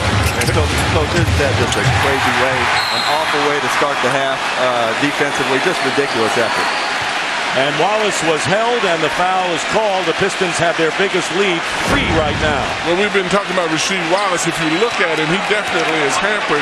You can see now that he's sliding, and his feet probably are hardly even coming off of the floor. I mean, this is not a mental injury that he has. Plantar fasciitis is something that is legitimate. It's not something that somebody's trying to pep you up to get you over. Clear path foul has been called on Richard Jefferson, his 3rd, and there you see hobbling around trying to make it go is Rasheed Wallace. You know, he had a great comment, Rex. He said, you know, in April when you're barbecuing, or I should say April, but when the playoffs are over, say July, and he says, you know, you're playing hurt, you really suffered, but if you have a ring, it's all worth it. I guess Rasheed wouldn't know that at this point, but he hopes to find out. Well, the thing you have to give him a lot of credit for is that there's a lot of players in this league that wouldn't make an attempt to get out there and play. He's obviously in a lot of pain also. It's a tough injury. Phillips, who guarded by Kittles, and that defensive change in the 3rd game of the series, a big factor in the Nets coming back as Ben Wallace misfired. 3-point Detroit lead. Here is Kidd dishing off. Kittles, plenty of time on the clock for the Nets. This is not a good possession by New Jersey. Everyone's looking around, looking at one another, waiting for somebody else to do it. And Kenyon Martin puts it up and gets the foul. It was like an excuse-me shot. Exactly. Like I said, beautiful possession. Kenyon Martin had 12 points all in the first quarter, and we've talked about how his foul trouble allowed Detroit to get back. And there is Martin on the line. The foul is on Hamilton and Rip with his third. And you talk about confidence or lack of which the Detroit Pistons started this game with. Kenyon Martin is just the opposite for the Nets. His body language, his manner, his swagger gives that team an awful lot of confidence. And, of course, Kenyon Martin confirmed that he's not accepting an invitation by Team USA. They have named several other players, including Richard Jefferson, who will be playing for Team USA in the Olympics this August. I think there's any question Kenyon Martin's worthy of playing on that team. And Tayshaun Prince over Kidd hitting the shot. Has this guy's confidence come back in a hurry? And like you said, Coach, confidence, what a beautiful thing. 15 for Tayshaun Prince, Kenyon Martin, and the rebound by Phillips. With under 10 minutes to go, or 2 minutes gone by, Pistons by 2. Home court has held serve throughout this series. Hamilton with a move on Kidd. The return. Good move. Good pass from Rashid. Very, very porous defense right now by New Jersey. They just are not into this game mentally. And it's quite obvious that the Pistons are trying to get high percentage shots. They don't want bad, quick shots that'll start this New Jersey team running again and give them back their confidence. Now the question for New Jersey, how do they get it back? Collins inside, and the foul will go to the line. Well, I think they have to play defense Nick aggressively and try to get out on the break. When you look at this, Rasheed Wallace just can't move on that. He needs a lot of support. He couldn't get out there and get done what he wanted to. But now looking at this, Rip Hamilton doesn't need a lot of help on that one. He smells it now. I love Rip Hamilton's game. He's kind of a throwback two-guard. Got that mid-range jump shot, and he comes and gives himself a chance every night. Tayshaun Prince committed the foul, and Jason Collins with the free throw. Collins with 3. And the leading scorers, Kenyon Martin with 15, Kerry Kittles with 12. Jason Collins from Stanford, that big deal that New Jersey made on draft day with Houston paid off big. Huge deal, and they've come out smelling like a rose now with the Jefferson, Collins. With Jefferson and Collins both. 2-point lead for the Pistons, 50-48. Nearly 3 minutes gone by in the third. Dick Stockton, along with Rex Chapman, John Thompson, D. Lynam, and this time on the baseline, Rasheed Wallace, and on the fast break, Kittles going up with the basket. And how about that? Kerry Kittles knows exactly where to be. Jason Kidd gets that ball in his hands. He knows he's supposed to get his butt down the court and get his head under that basket. Jason will find it. They got a great blend here. They got the veteran in Kittles. They got the energizer in Kenyon Martin. Jason Kidd, who sets people up. This is good balance on this team. Very good balance. Sean Prince going up, and it's blocked inside. And with the shot clock running down, no basket. Shot clock ran down. Now that's a very good defensive possession, and that's anchored by our guy Kenyon Martin, Coach. He blocked that first shot. The thing was near the top of the backboard. Well, he's so active, and he creates some pressure. He creates, the opinion that there's a bigger guy in there than he is, but he's so active. 50-50. And Jason Kidd hitting the jumper. Kidd's only third attempt of the game. He's 2 for 3, only 4 points, so he has not been the offensive factor scoring-wise. He always is as a playmaker. And it is a 52-50 net lead, so they regain the advantage. Phillips slicing in, foul, and Richard Jefferson was defending, and Jefferson now with 3. And as you see here, when Jason Kidd gets the ball in his hands, Kerry Kittles knows exactly where he needs to be. Actually, Richard Jefferson gets it in his hands. But he knows he's got to break out, run wide, fill the lane. He's going to get rewarded. Running is a habit. I mean, it's not something that Rex, you can get on a game that these guys know that if they run, Kidd most of the time handles the ball and will share it. And even if someone else has it, they run because they've gotten in the habit of doing it. But teams don't run sometimes because teams don't pass. Right, and it's a very easy habit to get into when you play with Jason Kidd. Absolutely. Chauncey Billups, 11 of 13 from the line in the series. And looking to give the Pistons a tie. Pistons have lost one playoff game at home so far this year. That to the Milwaukee Bucks. They came back and won 2 on the road in Milwaukee, and a loose ball foul against Ben Wallace. Wallace kind of used his hand on Collins' shoulder that time to try to gain the advantage for that rebound. Big Ben's lucky he didn't get a technical there. He very demonstrative. Inside, and Martin has stuffed him. That was Rasheed Wallace. That was smothered chicken right there. And there is Wallace. And the lob will bring out the fans. Ben Wallace now with 8 points in the game. And it was Hamilton who set it up, so Rip Hamilton getting the job done with 9 assists already, and we still have more than half remaining of this third quarter. Prince got hit by Kidd, feeding Jefferson going in. And the foul is called, and it'll be against Detroit. A lot of bodies flying underneath. There was a nice layoff pass by Richard Jefferson, who drew Rasheed Wallace to him. Little incidental contact, and Ben Wallace is going to get called with the foul, I believe. No, it's Rasheed. I'm sorry. Rasheed gets called with the foul. Tough play, but a heady play by Jason Kidd to stay in there and strip that ball, and Tayshaun Prince came down with it. The Nets are just so alert and so quick. They think so aggressively. They don't ever get to the point where they relax mentally. They're after the ball. And there's Rasheed Wallace, and you talk about the 41 technicals a couple of years ago. That has not been a problem with the officials with calling them on problems until this series. And just like we said, Rasheed Wallace is a very combustible guy, and as you can continue to see, he continues to have conversation with the officials. Somebody needs to say something to him, grab him and say, Rasheed, hey, settle down. One of his teammates, somebody's got to grab him out here right now and say, look, we don't need this right now. So Rasheed Wallace picking up his 3rd foul, and Kenyon Martin, who is the scoring leader for New Jersey. Bad thing with a kid like Wallace is that once you acquire the reputation, it's very hard to even make calls or voice complaints when you're right. And that's why I said, fair or not, he's on a shorter leash than everybody else is. And should be. Mike James has come in for Chauncey Billups. And the Nets up again by 1. Collins and Wallace feeding Rip Hamilton. Then Wallace with the assist. Hamilton now with 11. Tayshaun Prince leads Detroit with 15. That's a great cut and an even better pass. And I can't say enough about Ben Wallace's offensive skills, the way they've developed over the last few years. Pistons shooting 56% from the field, out shooting the Nets in the turnover. And this is the Detroit defense that Larry Brown had pride in. They were second in points against and field goal assists. And Richard Jefferson has picked up his 4th foul, and that is critical here. Yeah, that's huge. He's the best finisher on the team, and getting him out early in this third quarter is going to be big. 7 points for Jefferson. 7 points and 4 fouls will lead the game in favor of Rodney Rogers. That's unfortunate because that's Jason Collins' fault. He's got to be stronger with the ball. No excuse for him to be that weak with the ball at the top of the key. He's got to know guys are reaching behind him.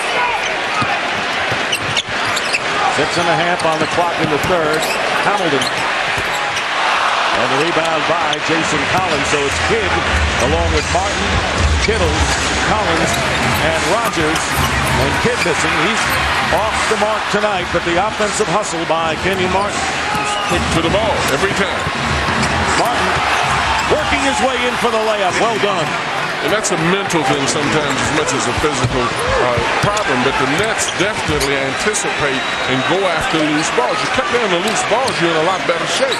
And I think that's where it's been most obvious tonight on that particular play, where Rasheed just doesn't have the springiness, the explosiveness to get up there and challenge that, because he doesn't let that happen too often. And it's amazing that they are in the game the way they are with Rasheed Wallace hampered as much. Rodney Rogers now with his 3rd foul and a timeout with 5:53 remaining in the third, and it's the Nets by 1. Standard. Well, Isaiah Thomas, who is a hero here with 2 championships, talking to Bill Davidson, the owner of the Detroit Pistons. So Isaiah Thomas president of the New York Knicks. Joe Dumars running things, his backcourt partner here in Detroit. Where's Dennis Rodman? I don't know. Dennis, I don't know if they're going to give a job like that to Dennis. And in 1988, in the Eastern Conference Finals, the Bad Boys finally broke through against the Boston Celtics, and that was Isaiah. And it took a few years against Boston before they got their legs. And from then on, the Detroit Pistons got to the finals, lost to the Lakers, and then captured 2 straight championships. The Bad Boys' reputation was emboldened in stone. They won the championship my rookie year, my first year in the league, and they were a very, very tough bunch to play against.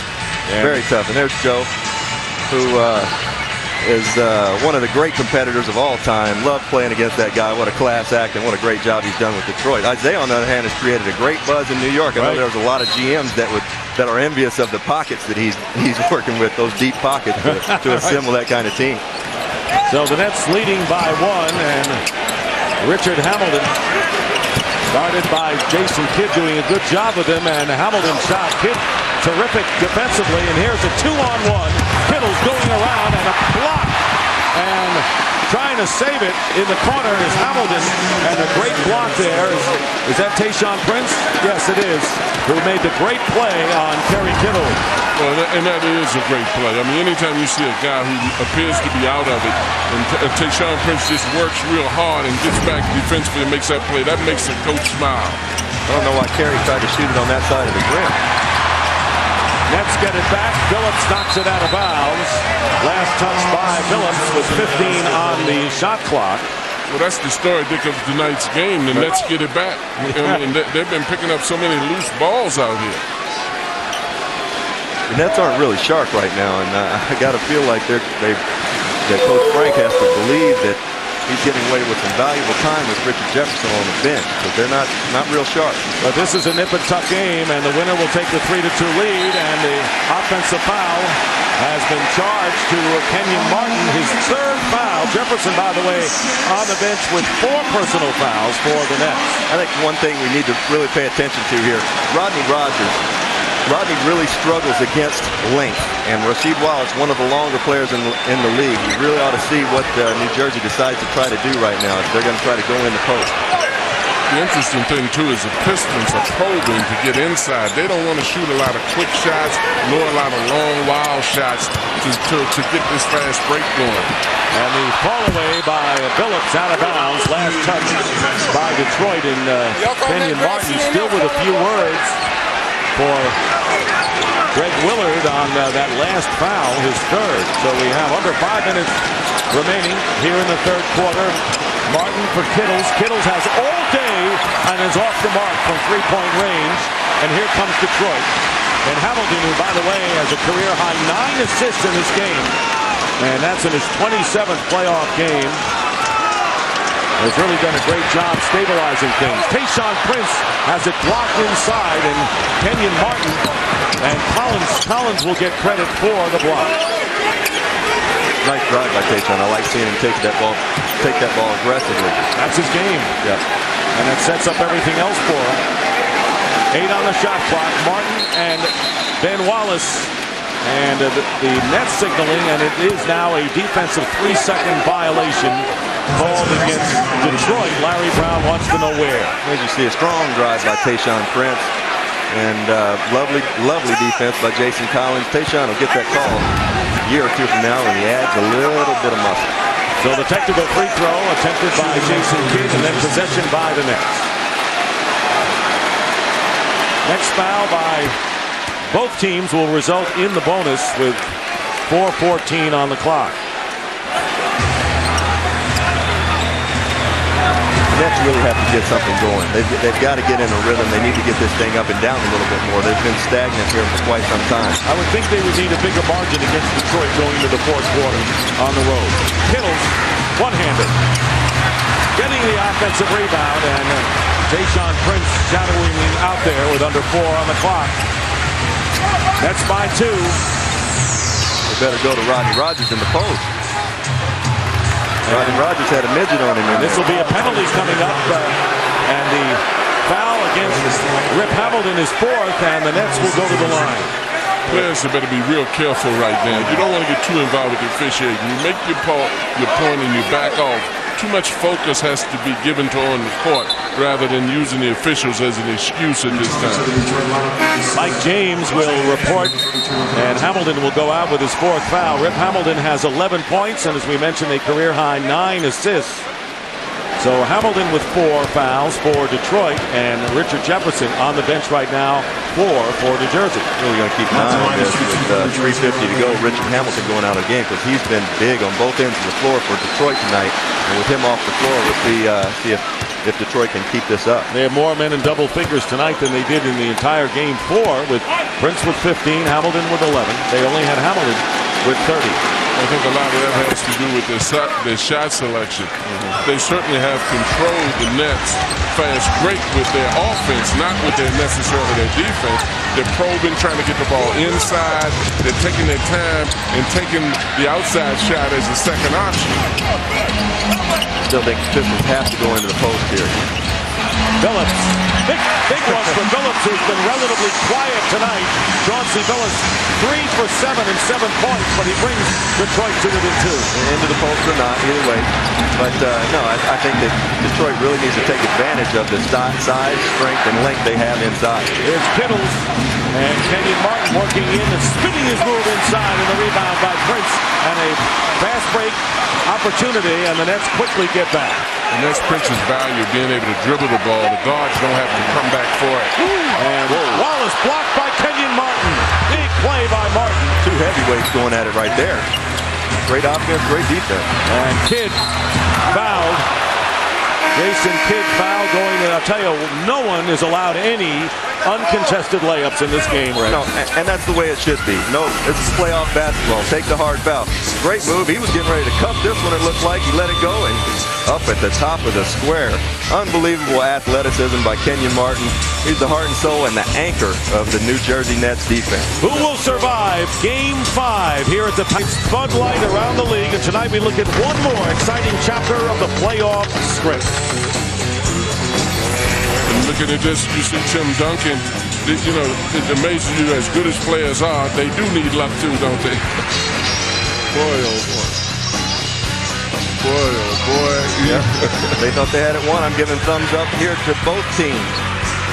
Derek Fisher making an unbelievable shot. He actually needs to wipe that ball off. But good defense by the San Antonio Spurs, and I agree with Charles, who I don't normally agree with, back in the studio, that no, don't put anybody on the ball in that situation. Just go with your instinct and don't let Kobe catch it. Game 6 tomorrow night. The Heat at the Pacers will start it off. Game number 5. How about them Heat? The Heat are doing it. They're a different team at home. Let's see if they can that excitement they can travel with that excitement and carry it on the road. You're right, Rex. They've got something to prove in that one. And there is Hamilton on the bench with 4 fouls. And on the free throw line is Jason Kidd. Jason Kidd has had double figures in assists in 3 out of the previous 4 games. Has only 2 assists so far in this one, with 2:51 remaining in the 3rd. The thing about Jason is his unrecorded assists. You know, he has assists that are legally called assists, but he influences so many other people's play that there's so much unrecorded assists when he's playing. You're right, like the quick outlet pass that sets up the basket. Absolutely. That's what Larry Brown was telling us this morning. He's more concerned with Jason making the pass that leads to the pass that leads to the basket. 61-57, the Nets lead the Pistons.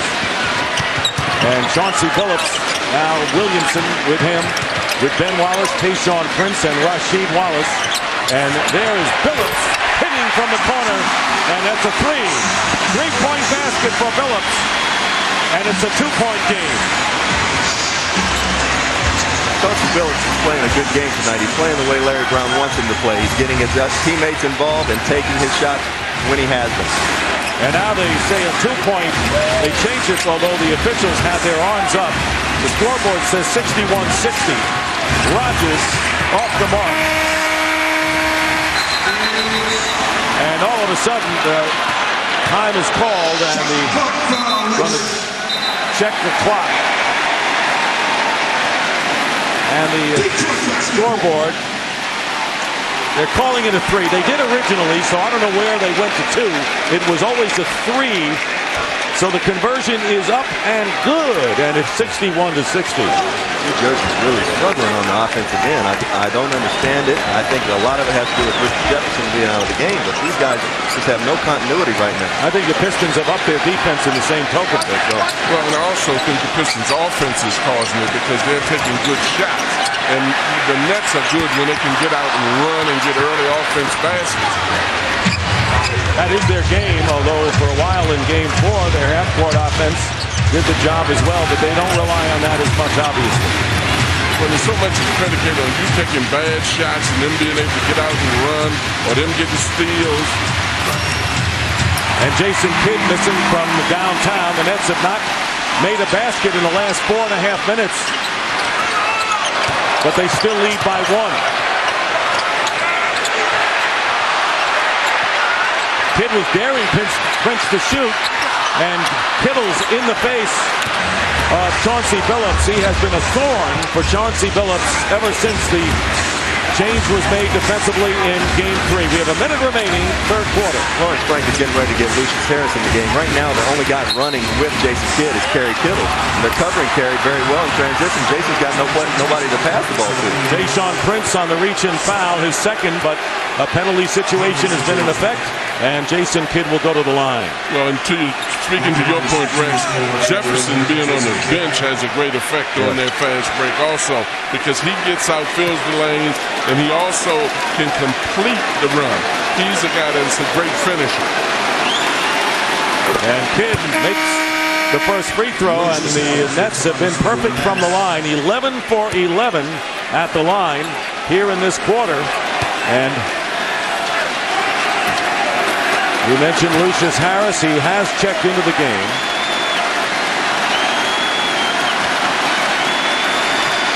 Kidd now with 9 points, and the Nets lead by 3. It's really amazing that New Jersey is able to hang on to this lead, because every indication that we're getting right now is Detroit is playing the better basketball. But the Nets lead, and that's pretty good. They're on the road, being outplayed right now, and yet they lead. Wallace has it stripped away. Fight out of bounds. Last touch by Detroit. Great hustle. Terrific hands by Kenyon Martin. Exactly. Look at him looking at us, Coach. So quick. He really likes you, Coach. Every time he does something on the floor, he comes over here and winks at you, and he's into the game. He knows I love that defense. I know it. And Kidd really having his troubles from the field tonight. Jason Kidd is 2 for 8. And the block shot differential about 5 seconds. Really look for Chauncey to try to break Jason down here. He's gotten in a little rhythm, made a few shots. Let's see if he can break Jay down. Kittle's out of the game because Lucius Harris is in, and Billups gets the bounce. Chauncey Billups. That's a tough shot. Very good defense, but a very, very tough shot. Final shot of this third quarter. Rodney Rogers all the way goes up. That was a foul. Billups scoring the last 7 points for the Detroit Pistons. And the big question is, however, can Rasheed Wallace, with the plantar fasciitis injury, can he physically and mentally hang on in this game? If he is 60%, maybe less than now, can he weather the storm? The Nets lead Detroit by 1. Right, man. We can't do anything unless we change sides with the ball. We got, especially when we're in foul situations, and we got to make good cuts. All right? We got to concentrate on good cuts. Well, I think without a doubt, right now Larry Brown's won some ball movement, get that defense moving to where they can throw that thing down into the post a little bit. Well, and again, what he doesn't want them to do is to come down and shoot too quickly and too wildly. He wants to make them play defense so that the Nets can't get momentum with their fast break again. Nick Stockton, John Thompson, Rex Chapman, D. Lynam here as we start the fourth quarter. One of these teams will survive in this game and take the 3-2 lead as Ben Wallace is fouled going in. The Pistons with Mehmet Okur now into the game with Ben Wallace, Mike James, Richard Hamilton playing with 4 fouls, and Corliss Williamson. The Nets with Jason Kidd and Lucius Harris at guard, and up front Kenyon Martin, Rodney Rogers, and Aaron Williams. I've always felt that's where Larry Brown's at his best, coming after after timeouts, late game situations, getting special. He draws up a play coming right out of the third quarter and gets a layup, essentially a layup. They're going to the line for 2 free throws, but not many games where Larry Brown's going to get out coached late in the game. And he told us today how much he loves the drills. You know, it goes back to his days at Dean Smith in North Carolina. He says, I don't like the games because I worry too much, but I love the drills. Yeah. I didn't believe him when he said he didn't like the games. I think he does like the drills. You don't see anybody as active as a head coach on the floor as he is. You would know, John. Here is Aaron Williams from the corner missing. The Nets have missed their last 9 shots from the field, yet the score is tied, but Phillips has untied it. Or James, that is. Mike James giving the Pistons a 65-63 lead. And that can't be the shot that New Jersey wanted. A 20-footer by Aaron Williams coming out of the third quarter. What's the difference between a 1 and a 7 anyway? When you that's right. Who's Quedlin? Rodney Rogers spins in for the tying lay-in. Rodney's legs gave out there and got off the floor about 3 inches. So Hamilton is in with the 4 fouls, but Richard Jefferson remaining on the bench for the Nets. Jefferson has scored 7, so it hasn't been a prolific night for the big 3 for the Nets by any means. And the foul called before the shot. Hamilton is fouled by Harris. Here you go with Mike James getting out on the break, and what a lovely, lovely layup by Mike James, using his body, shielding the ball from the defender and laying it up on the other side. He came over in a trade from the Boston Celtics the same time that Rasheed Wallace joined the Pistons from Atlanta. He was in Atlanta very briefly, and Aaron Williams with his 4th foul. And all of a sudden, the Nets have picked up 3 team fouls in less than 2 minutes of this 4th quarter. It's very interesting, too, that the Detroit Pistons are beating the Nets at their own game. They're leading in fast break points. That's a shocker. James going in and foul. That's 4 fouls against the Nets. 1 more, and he'll be in the penalty for the duration. The Nets really, really have to be careful right now. The Pistons have come out, they've initiated, been the aggressors this half, the instigator in the action. They put the Nets in the position of becoming retaliators, and the initiators are always going to get the call. And that's what Larry Brown didn't want to do. He didn't want to take the blows. He wanted to give the blows as Rogers picks up the 4th foul, but James misses his first attempt. Well, and that's what that conversation that Larry was having about swinging the ball from side to side, making certain that you make cuts. They're probing to try to get inside, as opposed to, again, throwing up wild shots, getting the game at the tempo so the Nets could get their fast break. He's controlling that fast break with his offense. And Mike James, 1 out of 2, but it's enough to give Detroit the 1-point lead early here in the 4th quarter. And home court has been the charm, and the teams have been energized from the home crowd. And here's Kenyon Martin. It's stolen by James. Kidd is back. Blocks it.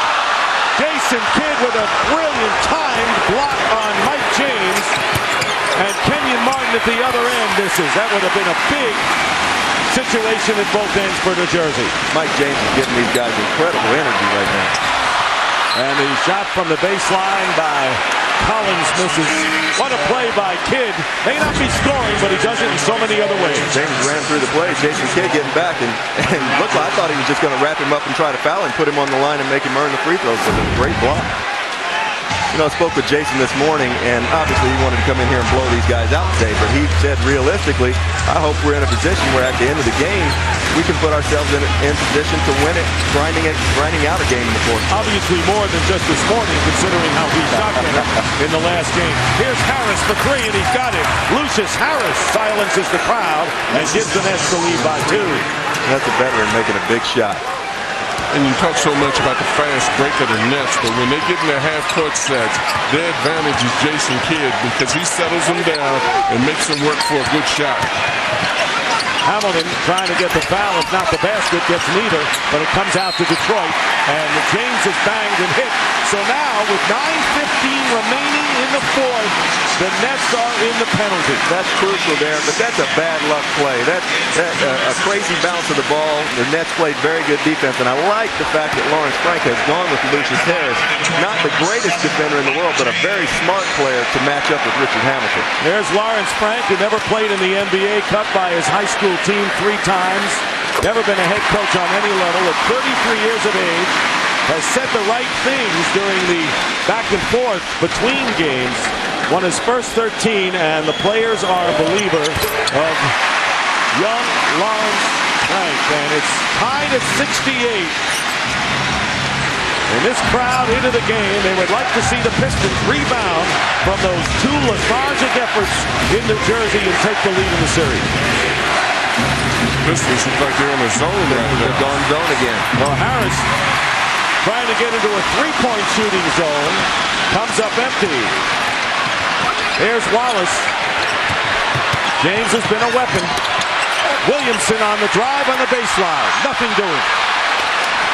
One reason James is a weapon is because he can penetrate. He can break the defense down. And his teammates know he's looking to find them as well. James defending against Kidd. Ben Wallace is on Kenyon Martin. Martin tries to force the pass inside. And they're going to call the foul on New Jersey and Jason Collins.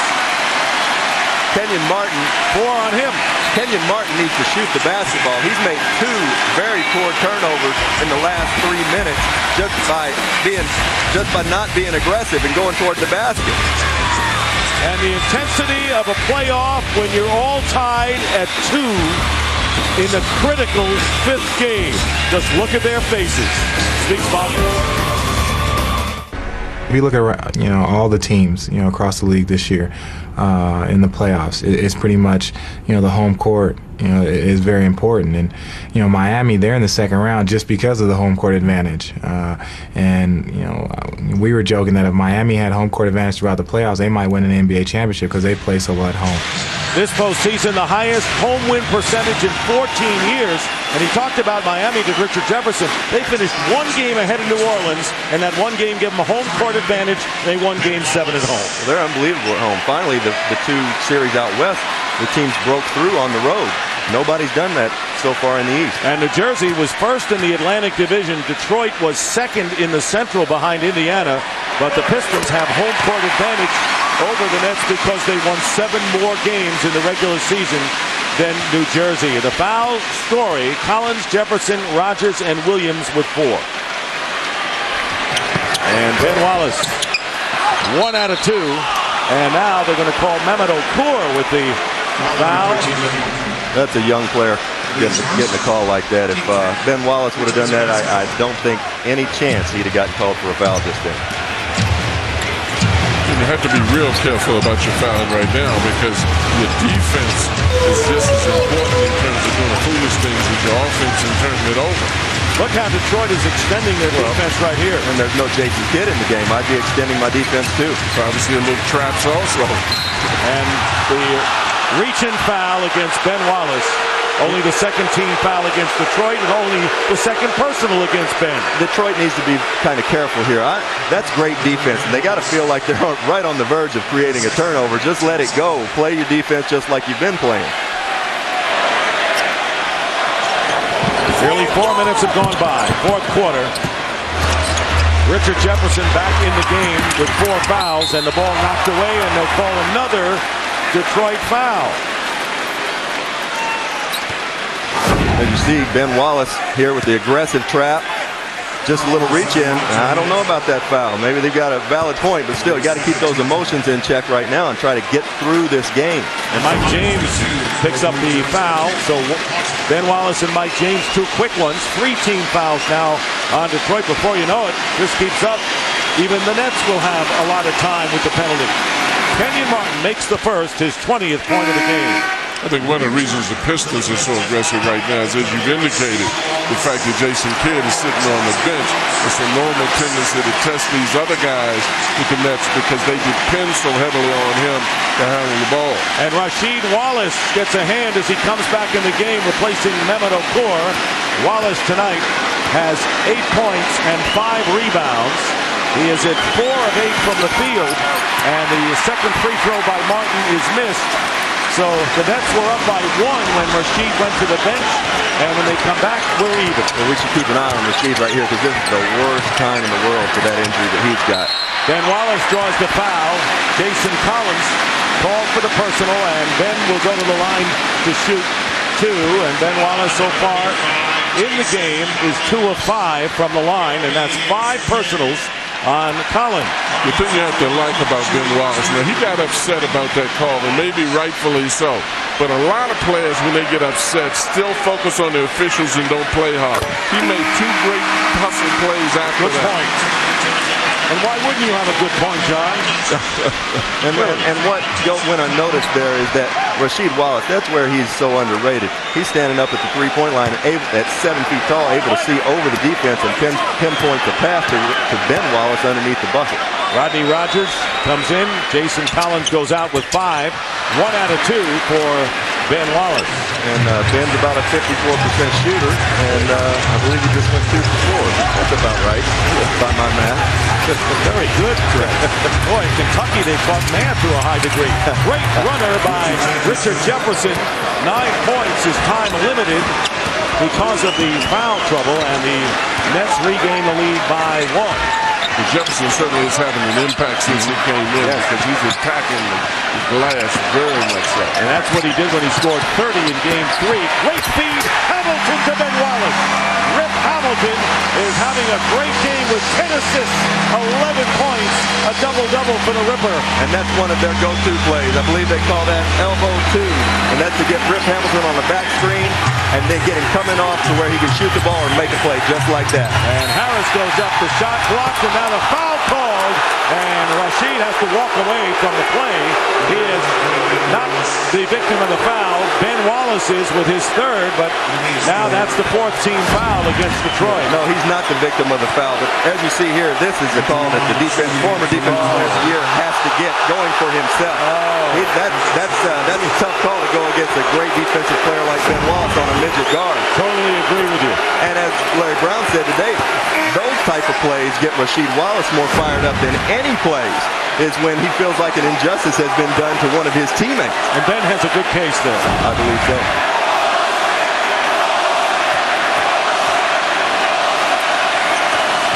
Crowd not yelling defense as the free throws are made. The Nets 20 of 23 from the line. A game, a 1-point New Jersey lead.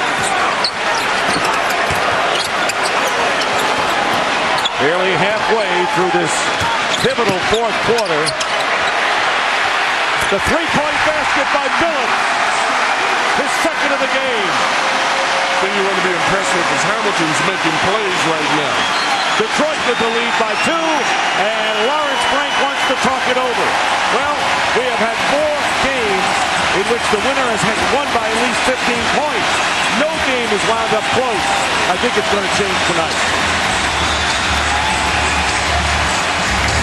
I think so. What a great atmosphere. Chauncey Billups teeing up the 3. He found the seam, could lick his fingers. Nobody anywhere close to him. Rasheed Wallace with a little something to say to Kenyon Martin. I think a little playful fun. And Billups with 13 of his 15 points here in the 2nd half. And they're loud and roaring at the Palace.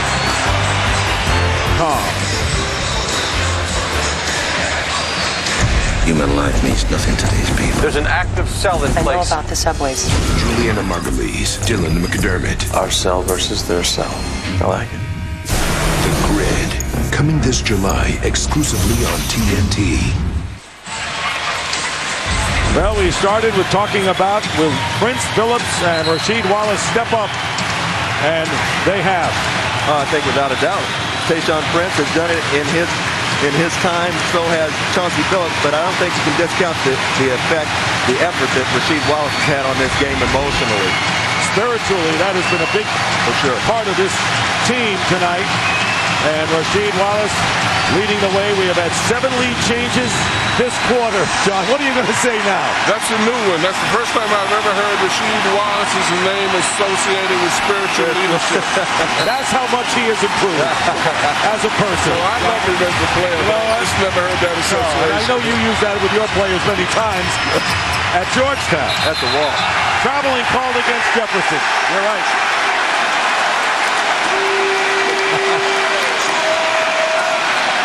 21st turnover by the Nets, and Lawrence Frank will be talking about that when this game is over, whether the Nets win or lose. Yes, he will. That's something you can't have 20 turnovers. And the foul going in, and the Pistons looking to increase their lead, and the foul is called against Kerry Kittles, and going to the line will be Billups for 2.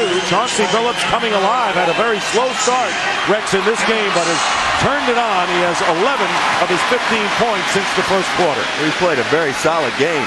And right now, New Jersey has to find something on offense. They're not getting any stops. They're not getting any turnovers. They've got to find something, some way to get a basket in the half court. And you know, Rex, because Jason Kidd, who had the big game, has 9. Richard Jefferson has 9. Martin has 20, but 2 of the big 3 for them have not produced big numbers thus far.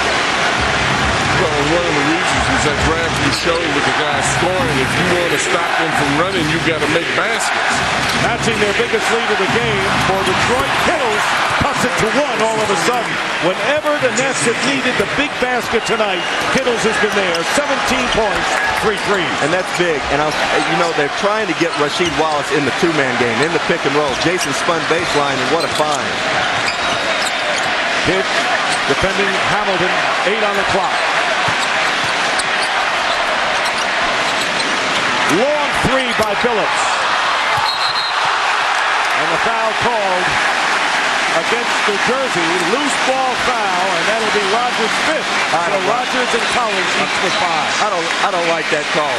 Rodney Rogers is 275 pounds. He's standing there holding his ground. Yes, Ben Wallace is a big, strong guy, but Rodney did not move at all. I'm not certain that's one of those tricks when a guy goes under your arm and jumps, and then it looks like you're pulling him down. So Ben Wallace going to the line is only 3 of 7 in the game, has barely been a 50% free throw shooter for Detroit.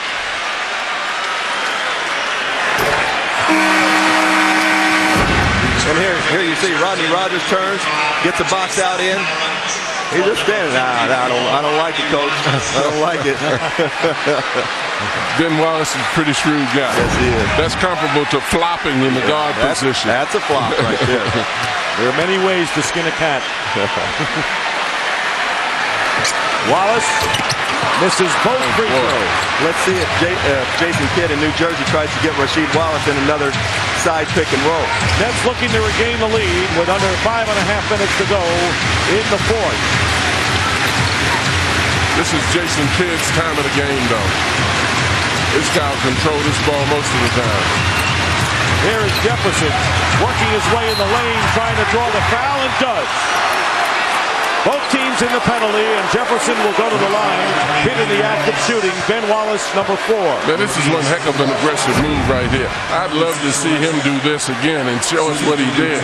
I mean, he drop step, reversed in, turned his back, curled in the air, double motion, and threw the ball up at the basket. That's a great play, and it's a shame that Detroit doesn't get a stop out of that, because that's about 22 seconds of very good defense.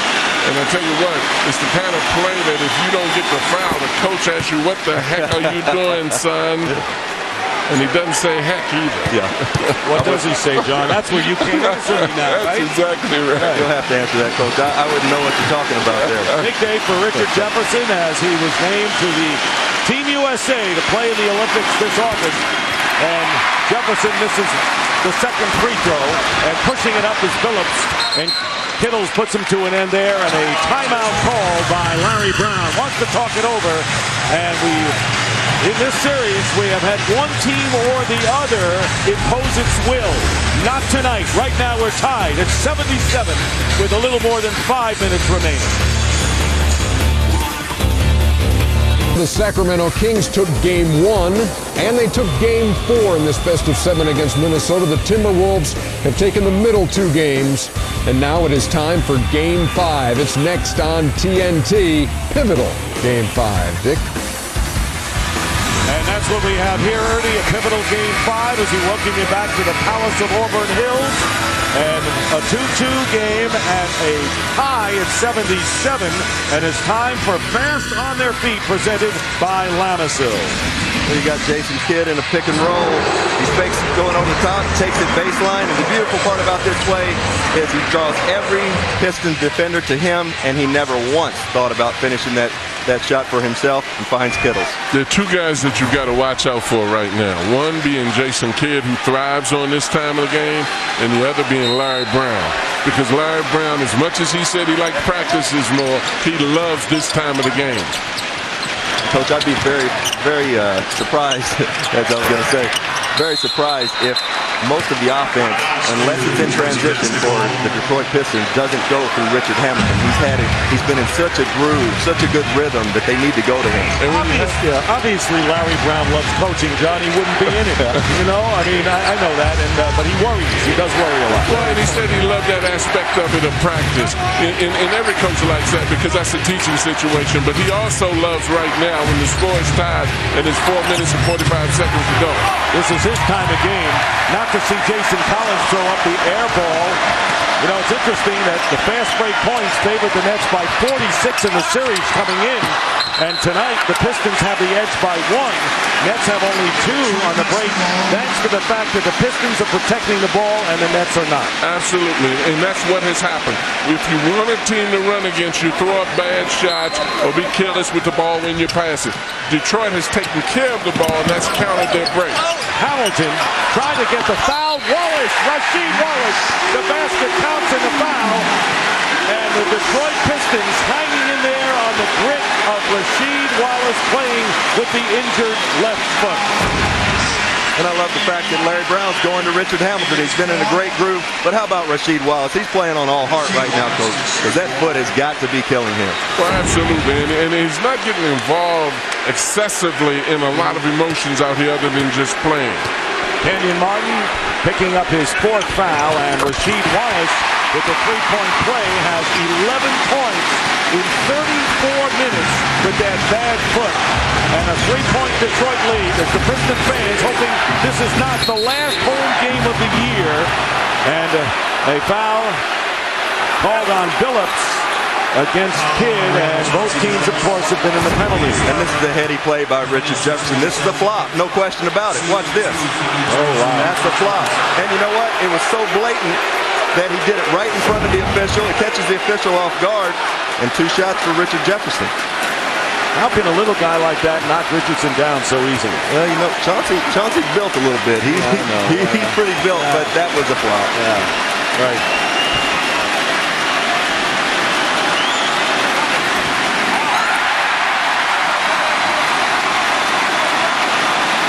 Well, the Nets now starting to miss some free throws. They were impeccable from the line before. And Chauncey Billups is saying that's justice right there. That missed free throws. Jefferson's numbers tonight. Remember, he had 30 in Game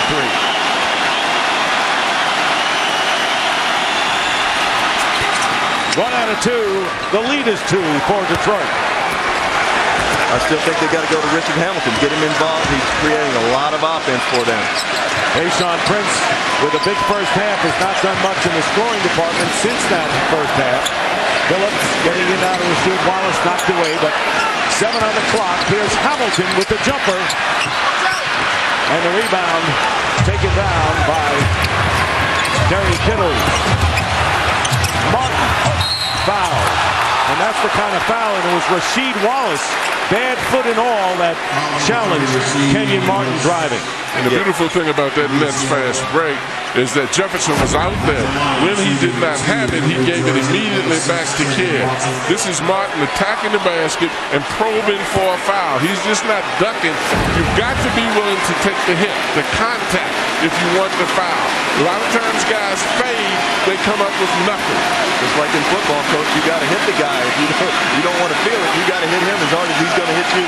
Kenyon Martin, 7 of 8 from the line, and can tie the game with 3:49 remaining in regulation. Dick Stockton along with Rex Chapman, John Thompson, D. Lynam with you at the Palace of Auburn Hills, Game 5 with the series all even.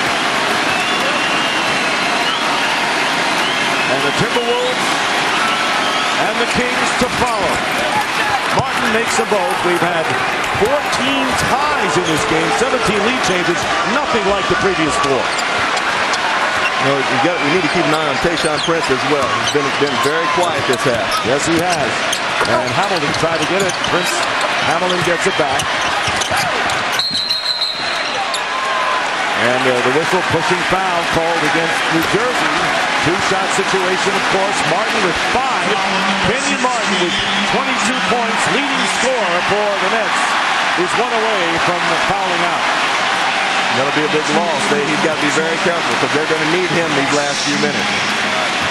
And Rasheed Wallace, only his second free throw attempt, and came into the game 6 for 6 for the series.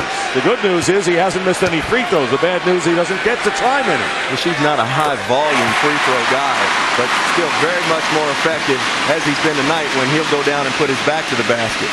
Got to give Rip Hamilton a lot of credit, too, as you've been saying, because he's probing, getting into the lane, causing people to come to him and dishing off. And for that frail body, that takes a lot of courage, too, to take that beating in there. 11 assists for Richard Hamilton tonight, taking over the playmaking role for Detroit. Wallace with 13 points, and all 5 starters for the Pistons are a double figure. Detroit by 2. Look where they're making them initiate their offense, Coach. 30 feet from the basket. And here's Martin playing with 5 fouls against Ben Wallace. Wallace with the block jump ball.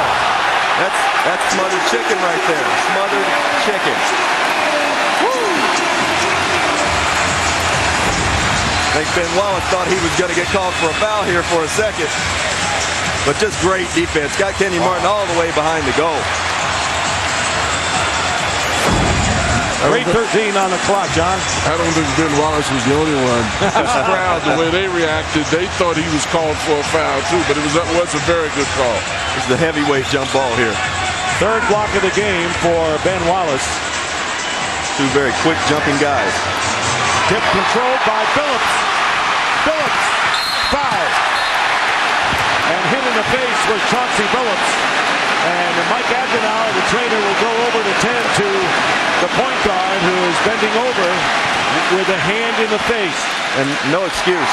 No excuse for this jump ball getting out like that.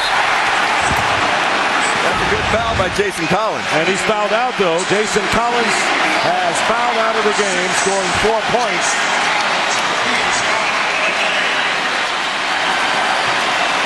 No disrespect to Jason Collins, because I think that he's done a great job in working out there, particularly with this level of players that he's playing with. He's inconspicuous and does his job. But if I had to lose a player, those 4 who are on the floor, I'll give him Collins. Hey, look, they've got, besides Collins, they have Rogers, and they got Williams and Scalabrini, so they got some other people at that spot. Chauncey's a little shaken up. 20-second timeout, and Chauncey Phillips trying to shake it off, and he was bent over for quite a while. And then we got to get a shot at this foul again. Looked like maybe Chauncey got poked in the eye a little bit. I'm not real sure. The Nets giving up a fast break off of the jump ball, which you rarely see. But that's why jump balls are so dangerous. Sometimes you're better off in violating the rule and letting the official call it. Then you can at least set your defense up. But if you don't line up properly and have a guy in a defensive position on the jump, then it's inexcusable. Exactly right, Coach. Inexcusable for 3 minutes to go in the game and you don't have somebody back. There's no way that that the Nets thought they were going to get that jump ball. You know, they had a good chance of it, but you got Ben Wallace jumping. Coming up next, the Kings at the Timberwolves. Each team has won a game on the other's home court. So this hasn't been home win or nothing. And we saw the pattern change a bit last night when the Lakers defeated the Spurs in San Antonio on that incredible finish. And that may go down as one of the great finishes in sports annals. Not just NBA this year, but sports annals, the way that ended up with Duncan's shot and then Derek Fisher. Phillips hitting the first.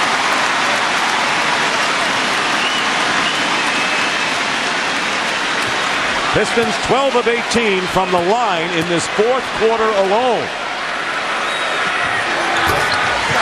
And Phillips, an outstanding free throw shooter.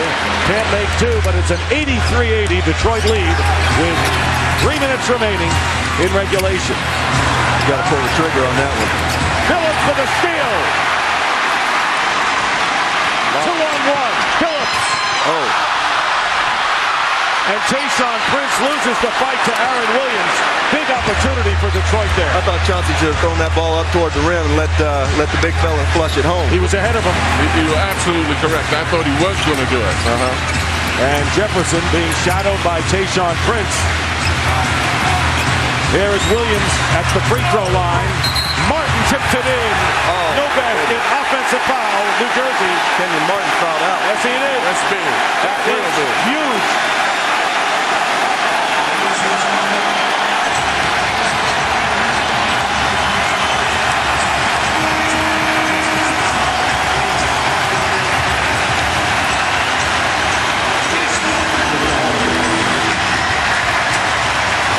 And here we see where Kenyon Martin picks up his 6th foul. You know, this is the shot you want the Nets taking if you're New Jersey. If you're the Pistons, and Kenyon Martin must have got a little hand in the back. Little inadvertent hand in the back, but big play. Kenyon Martin out with 2:29 to go. Wallace barely hit the rim on that one. Kenyon Martin fouls out with 22 points and 9 rebounds. And we were talking about how they have not gotten scoring that much from Jefferson, who has 11, Kidd with 9, but their leading scorer and the main man of the big three now on the bench. He's on the bench, and Richard Jefferson has got to step up. He's looked very reluctant the last 2 times he's touched the basketball. He's got to be a guy that's going to get them some offense. And the trap on Kidd and Williams, and great play made by Rip Hamilton, almost knocked the ball away, but a foul called against the New Jersey Nets. The thing that's so frightening with the Nets is that when Jason Kidd doesn't have the ball in his hands and controlling it, they're not really great passers. But when he's controlling and dominating the ball is safe. And the foul is on Hamilton, not against the Nets. So 5 on Rip Hamilton, and Aaron Williams making the free throw. All 5 Pistons starters are in double figures, led by Phillips with 18. Prince 15. 1 out of 2. 84-81. Getting down to 2 minutes to go. And I think you got to milk Rip Hamilton here. You got to get him the ball, get it in his hands. And he's playing with 5, as we know. Hamilton driving to the basket. No shot there. 8 on the shot clock. Phillips, tough play, off the rim. And the Nets down by 3 with the ball and under 2 minutes on the clock. Jason Kidd and Jefferson time. Somebody has to step up and make a shot and take a shot for the New Jersey Nets. And Kidd is blanketed by Hamilton. Great defense. And picked up on the switch by Tayshaun Prince. Here's Jefferson, 5 on the clock, posting up against Hamilton, and they'll call the block on Hamilton, and that will be 6. That's costly. Rip Hamilton has fouled out of the game as Jefferson posted up. I got to hand it to Rip Hamilton here, guys. He's battling in there and doing all he can. He's undersized, playing in the post in there. Not really Richard Jefferson's game, but nonetheless, this is a big loss. Well, his defensive effort was tremendous because Jason Kidd tried to penetrate on him. He couldn't do it, and then he switched and picked up Jefferson. Rip Hamilton doesn't have a reputation for being a defensive guard, but obviously he's far better than we're giving him credit for. And a career-high 11 assists tonight for Richard Hamilton, who came over from the Washington Wizards. He had 11 points as well, and he is replaced by Mike James. Jefferson, 3 of 5 from the stripe tonight. I've got to hand it to Rip Hamilton also. The guy, I've seen him go for 30 in this league, 40 in this league, and I don't know that I've seen him play a better all-around game than he played here tonight. I agree with you. And he's not doing it in a shy way or a timid way, particularly for as frail as his body is and these physical guys that are out here now. Jefferson's free throws bring the Nets to within 1. No fouls to give, and each team has 2 timeouts and a 20. This is a huge mental possession right here for the Detroit Pistons. And they've got Chauncey Billups off the ball, essentially playing 2-guard here. Well, it's all down to the defense. Which team plays the better D? Billups working his way in, and Wallace trying to keep it alive. Chased in the corner, and Kidd comes out of the pack. Look out. Jason Kidd all the way. What a play by Kidd. Changing hands at the last minute. Jason Kidd gives the Nets the lead with 1:08 to go. Jason sounds like a prophet. He said he just wanted to be in a game tonight where they had a puncher's chance at the end of the ball game. Timeout. Detroit. You said it. Jason Kidd, the superstars always rise to the occasion, John. Well, and you dare to be great. I mean, this is where you earn the reputation of being a superstar. You can't hide at this point. It's not about quantity, it's about quality. And this is quality right now. Greatness will not... No, we have a thrilling finish on the way. Just a reminder, they are revving it up at Target Center for Game 5 between the Minnesota Timberwolves and Sacramento Kings, tied at 2 games apiece. We'll take you there after they're done at the Palace. Back to Dick. All right, Ernie, and remember that the Timberwolves have the best record in the West. Here's the foul situation. Hamilton and Martin out, as well as Collins. Hamilton and Martin are the keys. Rogers has 5 with 1:05 on the clock. Well, let's not forget, guys, that we had a three-pointer by Rip Hamilton in the first half that was essentially counted a 3, later reversed to a 2 due to his foot being on the line. We got a 1-point game. Very good memory for you, Rex. You remember those pivotal plays that happened early. Lawrence Frank almost crossed the half-court line, giving instructions at that. Larry Brown doesn't like that. Phillips defended by Kittles. And Rodney Rogers coming out as well. Under a minute remaining. 11 on the shot clock. Tayshaun Prince hasn't done much since the first quarter. And once again, Jefferson does a great job on him. That's great defense. And the Nets leading by 1. I can almost guarantee you right here, the New Jersey Nets are going to get a good shot at the basket with Jason Kidd leading the way. Against Phillips, Kidd with the fall away. And the ball snared away by Ben Wallace. Pistons can take the lead. Nearly a half a minute remaining. And here's the shot from the corner. Air ball thrown up by James, but last touch by the Nets. And Detroit gets another chance. Well, that's a shame right there. Mike James, I don't know what happened with the shot, but those air balls are tough to rebound. Rodney Rogers just couldn't get a handle on. And why Mike James at that stature, at juncture? You know, he's open there in the corner. Yeah. He's played a good game, but I agree with you. Pistons had not had a basket in the last 4 minutes. Well, this is very good defense on Prince right here, but the advantage that Prince has is length.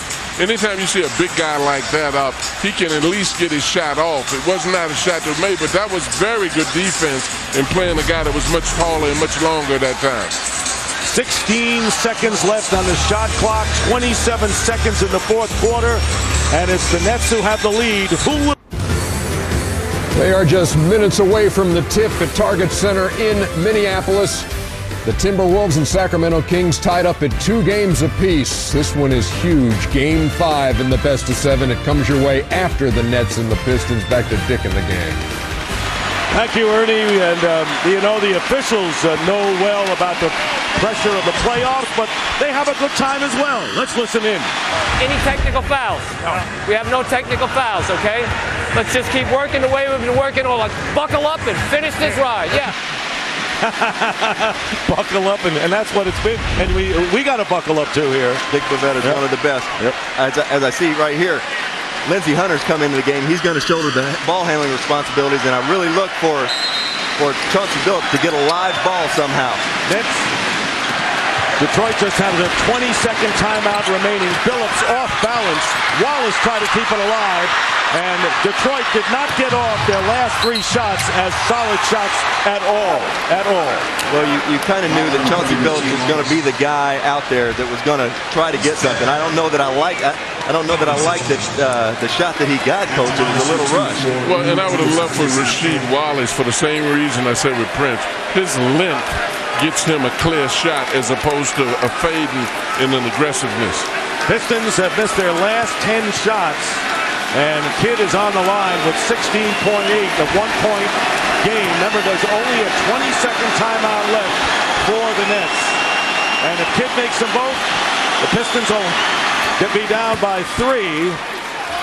And they're down by 2. Kidd is 6 for 6 from the line. Can New Jersey break the home court stranglehold that we've had in this series thus far? You know, a lot of guys that play the guard position can make plays. but there are very few guards that are playmakers. And this guy is a legitimate playmaker here. 3-point game. And the 22nd timeout called by the Pistons. That is their last timeout, which of course will make it especially interesting on the inbounds because they do not have the luxury of a timeout. Coming up momentarily, Game 5. The Kings at the Timberwolves back at the Target Center in Minneapolis.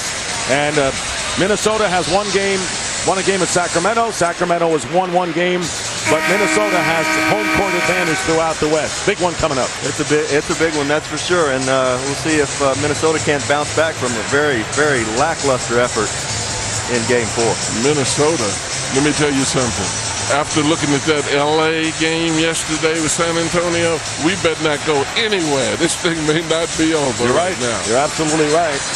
16.8 seconds remaining for the Detroit Pistons.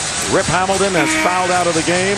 And for the Nets, Kenyon Martin and Jason Collins fouled out. Pistons 0 on the timeout column. Well, let's look for the Pistons to try to get something. Yes, they're down 3, but they got plenty of time to get something aggressively going toward the basket, get a quick 2, try and get a trap or foul right away. But they've got to get something aggressively going to the basket. And how painful is it for the general managers who, sit in the stands or sit in the runways, and you just saw Rod Thorne, who runs the Nets, trying to see whether his team can hold on the last 17 seconds to the 3-point lead. And particularly without the Kenyon Martin defense in the middle. And here's Prince going up with the blocking foul. So instead of trying the 3, and that was a smart move, they hope that Prince can make the free throws and then, barring a steal attempt, foul again, hoping there's a miss and get one last chance to pull it out. And that's why I say Larry Brown is at his best. I mean, he got the guy he wanted, the shot he wanted, and the guy's going to the line to shoot 2 free throws. 4 for 4 tonight for Tayshaun Prince, but he misses. Oh, that's painful. That hurt me, Dick. Yes, it did. And every fan who roots for the Pistons here had the same reaction you did. It wasn't even close. 1 out of 2, and it's a 2-point game. They're going to have to foul, but first the whistle. And the timeout. And I'm not certain that Coach Frank wanted that. Yeah, I agree with you. I think he would have wanted the inbound steal and a foul right then and there. So the drama will continue, as it always does on TNT. They are underway at Target Center in Game 5 between the Timberwolves and the Sacramento Kings. Latrell Sprewell has hit a jumper. Doug Christie has answered with a dunk. It's 2-2 with about 10 minutes to play in the first. We'll take you there as soon as they're done at the Palace. Who knows when that will be, guys? We're still going, Ernie, and we have 13 seconds remaining, and the Nets lead 87-85 as a result of missing that free throw. And the timeout called after the inbounds pass. Pistons out of timeouts. The Nets still have a full and a 20. That barring a quick steal and a foul, the Nets could possibly open up a 4-point lead, Rex. Well, the Pistons have to try to deny the inbounds pass, get a 5-second call, or create a turnover on the inbounds pass. If New Jersey's able to get the ball in bounds, then they've got to foul immediately. And I don't know that I've ever seen anybody in this situation deny Jason Kidd the ball when he wants to get the ball. Well, because receiving, as you indicated, is a part of being able to play in the game. People talk so much about passing, but you got to know how to receive. 13 seconds to go, and Lucius Harris will inbound. We have not had a tight game in the series until tonight, and the Nets leading by 2, 87-85. Harris inbounds to Kidd, and he's fouled. No choice for the Pistons than to foul Jason Kidd, who is 7 for 7 from the line. But that's what Rex was talking about. Do you realize how difficult it was to receive that ball with 2 defenders over you like that and to protect it? That's a great point, Coach. And you know what happened here was they knew Jason was going to get the ball. They even had the inbounder, the guy that was guarding the inbounder, Tayshaun Prince, lead and go try to deny Jason. All he did was throw him out of the way. And once Jason gets his hands on those balls, he's got some of the strongest hands you've ever seen. Pistons led 84-80 with 2:29 left. And since then, the Nets have outscored Detroit 7-1 pending these free throws, and Kidd misses the first. still hope. Still hope. It's a big miss. But no timeouts remaining for Detroit. So it is a big miss indeed because they still have a chance, if Kidd makes it for a 3, to tie the game.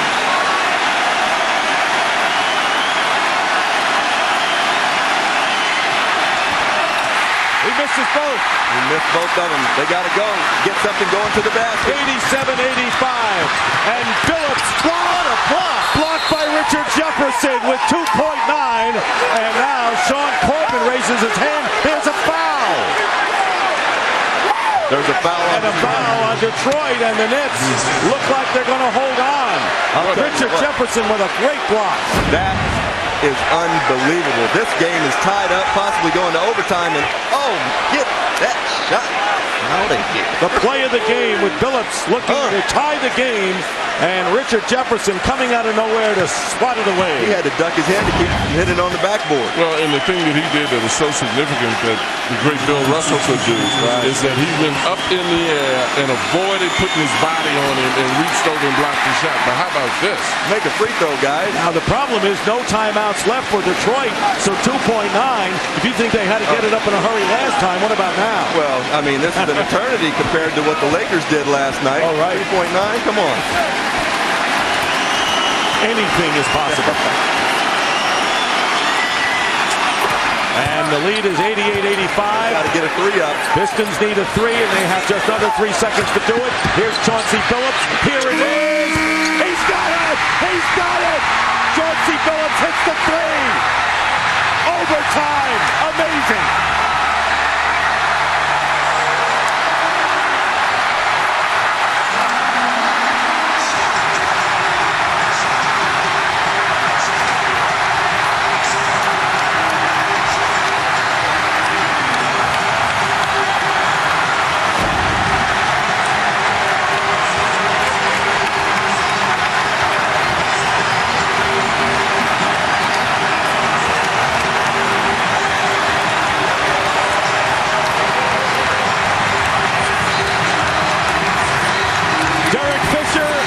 Chauncey Phillips.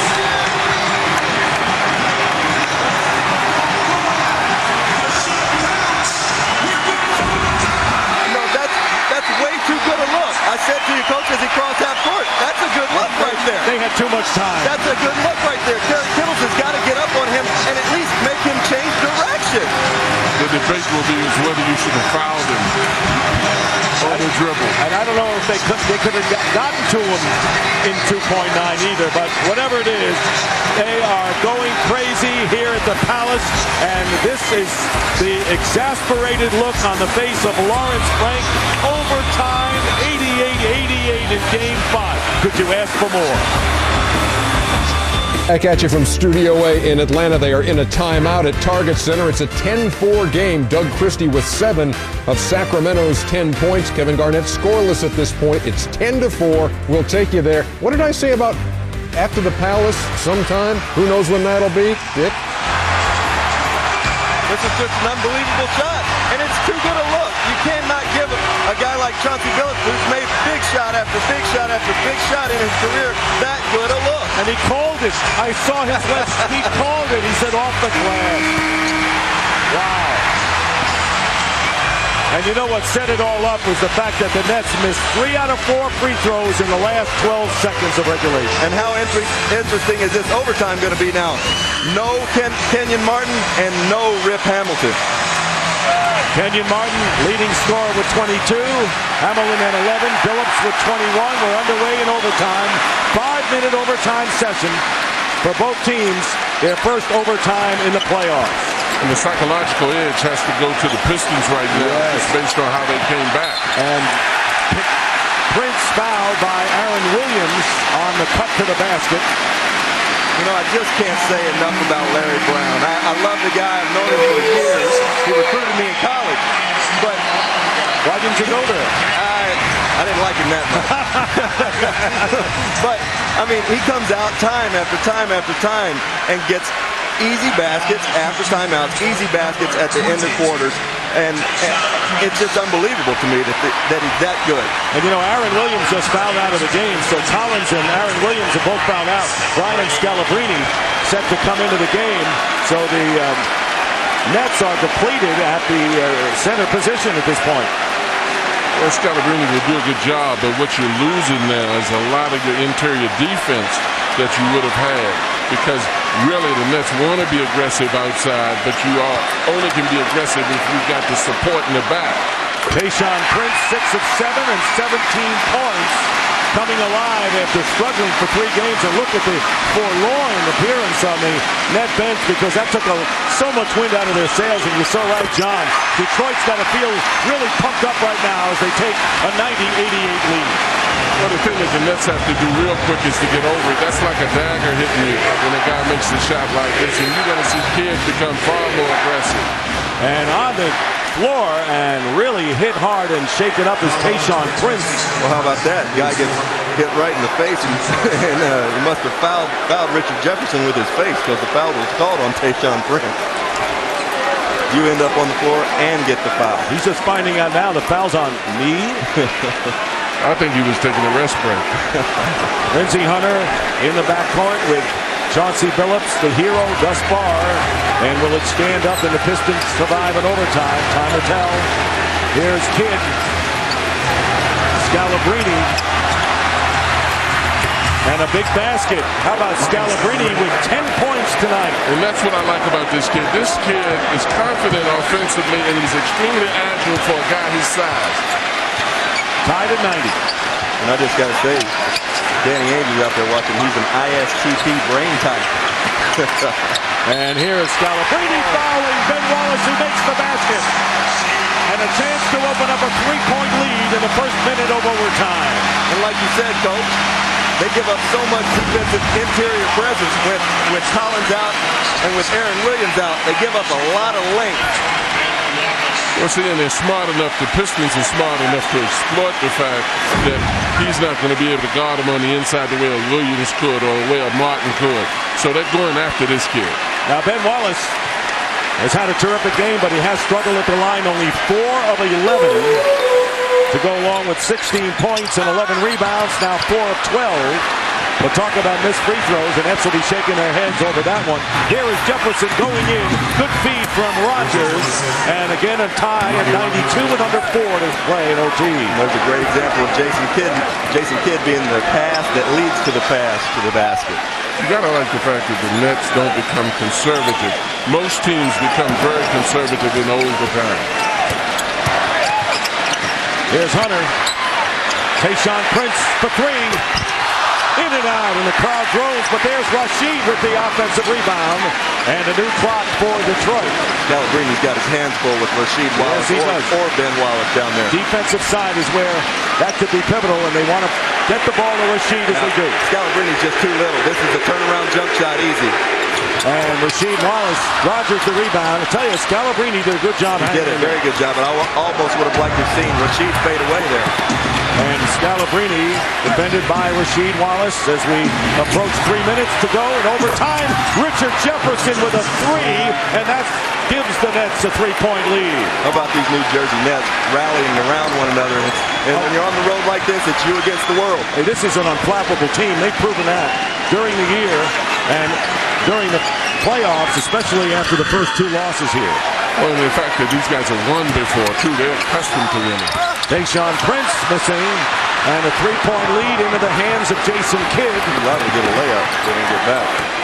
2.5 to play in overtime, and all of a sudden the crowd sensing that the Pistons have to make a stop defensively now. I like this move, going to Jason in the post. Jefferson, foul, and a chance to give the Nets to open up a 5-point lead, but this was the tiebreaker at this point.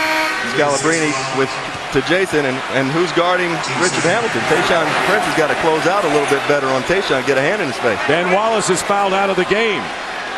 So the plot thickens now as Wallace fouls out with 16 points, 11 rebounds, and replaced by Corliss Williamson.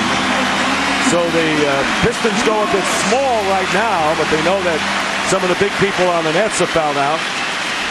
There they see Rasheed Wallace with 5 fouls and Rodney Rogers with 5. See if the Nets can make some free throws. Well, they're doing it in overtime, and Richard Jefferson looking for point number 20 to open up a 5-point lead. Losing Wallace is huge. Right. Yes, it is. That might have been the most significant loss of everybody that fired out so far. 1 out of 2, 76 attempts from the free throw line, now 77 in the game. And Larry Brown wants to talk it over. 2:16 to go. It's 96-92 Nets, and right now let's send it to our studios and Ernie Johnson. All right, thank you very much, Dick. While we've got a chance, let's see what's going on at Target Center. Kevin Harlan, Doug Collins are there. You see just under 4 minutes to go in the first quarter, guys. Ernie, the Kings have led by as many as 9. Minnesota's had a 2-point lead. The series is tied at 2 wins apiece. This is the very pivotal 5th game. And Sacramento's up now by 6. Kevin Garnett has put in 5 for the Timberwolves and 7 for Doug Christie with Doug Collins. Kevin Harlan, some early thoughts here. Well, Minnesota looks a little sluggish. They already have 5 turnovers, and they had 9 in Game 4, which really hurt them. 24 for the entire game, so they're going to have to take care of the ball. Energy level has to come up. This crowd wants to get excited. Sacramento's off to a good start. So, Ernie, that's our story here as we send it back to you in Atlanta with the Sacramento Kings on top 16-10 on the Timberwolves in Game 5. Another tidbit on the early going there at Target Center. Sam Cassell sitting down with 2 early fouls at 16-10. Kings with the lead. We'll take you there when they're done at the Palace. Let's get back to Dick. All right, EJ, thank you very much. And the timeout called by Larry Brown. And there you see the Pistons scoring all 5 of their starters in double figures, led by Chauncey Billups, who hit the 3 off the glass just inside midcourt as time ran out to send this game into the extra session. See, and I think that balanced scoring is a tribute to how smart Detroit has played. They didn't permit the Nets to get out and get the game at the pace they wanted to, and they did it with their offense. As a result of it, Rex, they've got a lot of guys scoring, and they've stopped them from running the way they wanted to run. I think so. They've secured rebounds. They've gotten out, gone, and gotten good things have happened on the offensive end for them, due to the fact that they're being very, very patient. You think they made up for the fact in this game that we had no close games in the first 4? I think they have. I think they have, Dave. Tayshaun Prince will inbound. Rasheed Wallace, Corliss Williamson, Lindsey Hunter, and Chauncey Billups with the ball. And right after young Williamson. Exactly right. And foul before the shot. And right now, they're picking on the second-year player out of USC. They're going right at whoever Brian Scalabrine is guarding every time. And they'll take it out of bounds. And Prince again inbounding. Scalabrine guarding Corliss Williamson. And Billups gets it into him with 8 on the shot clock. Working in is Williamson. Off the glass, Corliss Williamson makes it a 2-point net lead. Right at Scalabrine and wiped the ball off. I don't know where that one came from. The Big Nasty coming in and contributing here in overtime for Detroit. Under 2 minutes. Both teams are going to their strengths now, or to their opponent's weakness, because you see Jefferson right now and Kidd are playing a 2-man game. 3-point attempt missed, and here's Billups. Chance to tie or go ahead, and Billups overran the ball in a 3-on-2 break. Jefferson leaves it for Kittles, and an offensive foul called, a charging foul. And Jefferson and Nets are arguing that call. I think he was inside the circle. He was in the circle. He was. You're right. Greg Willard, Dick Bavetta conferred with Greg Willard, and clearly, Corliss Williamson was in the circle. You know, and a lot of people won't like that, but I like it when they get it right. I like it when when right. 2 officials confer with one another to make certain that the call is correct. No question. No question about it. And Larry doesn't like it. And look at Larry. Larry nose to nose. Well, Larry and Lawrence Frank are getting into it a little bit. They have had a few words for one another. Kittles misses it. Or makes the free throw. And here's the call. Richard Jefferson throws it back to Kittles. And as you see, by rule, Corliss Williamson is in the little smiley face there under, and that's got to be a block or a no call. Officials got it right, as John said. And Kerry Kittles makes both free throws. He has 20 points. The lead is 4 under a minute and a half remaining. There's the timeout story. Rasheed Wallace with a 3. And how about Rasheed Wallace, who has played 42 minutes? How about this guy? Well, that's the thing that he can do because of the fact of his length and his shooting touch. He can get that shot almost anytime he wants to. Nets by 1. And no basket. A timeout has been called by the Nets. And Larry Brown encouraging his team. Pistons get a 3. Sacramento's lead to 18-14 now, and half of those Minnesota points coming from Kevin Garnett. Chris Webber sitting down now with 2 fouls as Derek Martin misfires. Again, we'll take you to target when they're done at the Palace, guys. All right, Ernie, we're working overtime. All of us here in our crew, Marty Aronoff, our statistician, and we don't even feel like it's overtime. This has been a lot of fun. It's been a great game. Two teams not wanting to give an inch. But I got to think right here, you got to get the ball in Jason Kidd's hands. And I got to think they'll probably be successful in doing so. Well, this is Jason's time of the game. I mean, this is when a guy gets the right to be called a good point guard, when you can control this kind of basketball game. Rodney Rogers, 10 on the shot clock, going strong to the basket. And Williamson the rebound, under a minute to go. And the Pistons can take the lead. Phillips losing his footing, going in, and the blocking foul is called. Phillips had lost his footing and fell into a defender, and he'll call it against Jefferson. 5 on Richard Jefferson. A great aggressive drive, very aggressive drive there. Ooh. That's a charge. I don't know. He's outside the block. He's set. He saw him driving from 20 feet out. And Phillips, 5 of 7 from the line, can give Detroit the lead. 5 on Jefferson. Kenyon Martin, Jason Collins have fouled out already in the game. And for the Pistons, Ben Wallace and Rip Hamilton have fouled out. And the Pistons up by 1.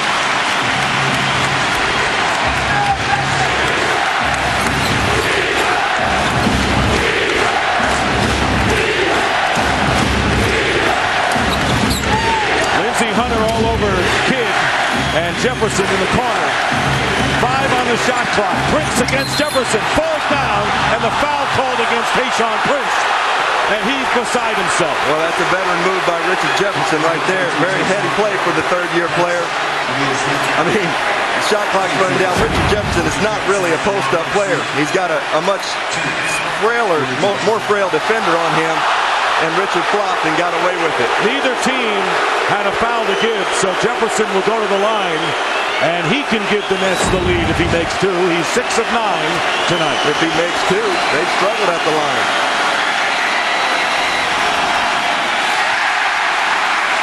Best they can do is tie now.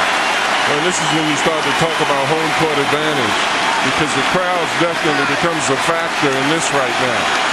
And a lot of the stars are on the bench as cheerleaders right now. And we are tied at 99 with 33.9 seconds remaining in the first overtime session. And the Pistons call a timeout, so each team... It was Sacramento with the hot start at Target Center in Game 5 against the Minnesota Timberwolves, but Minnesota has rallied back an 8-0 run to close the first quarter.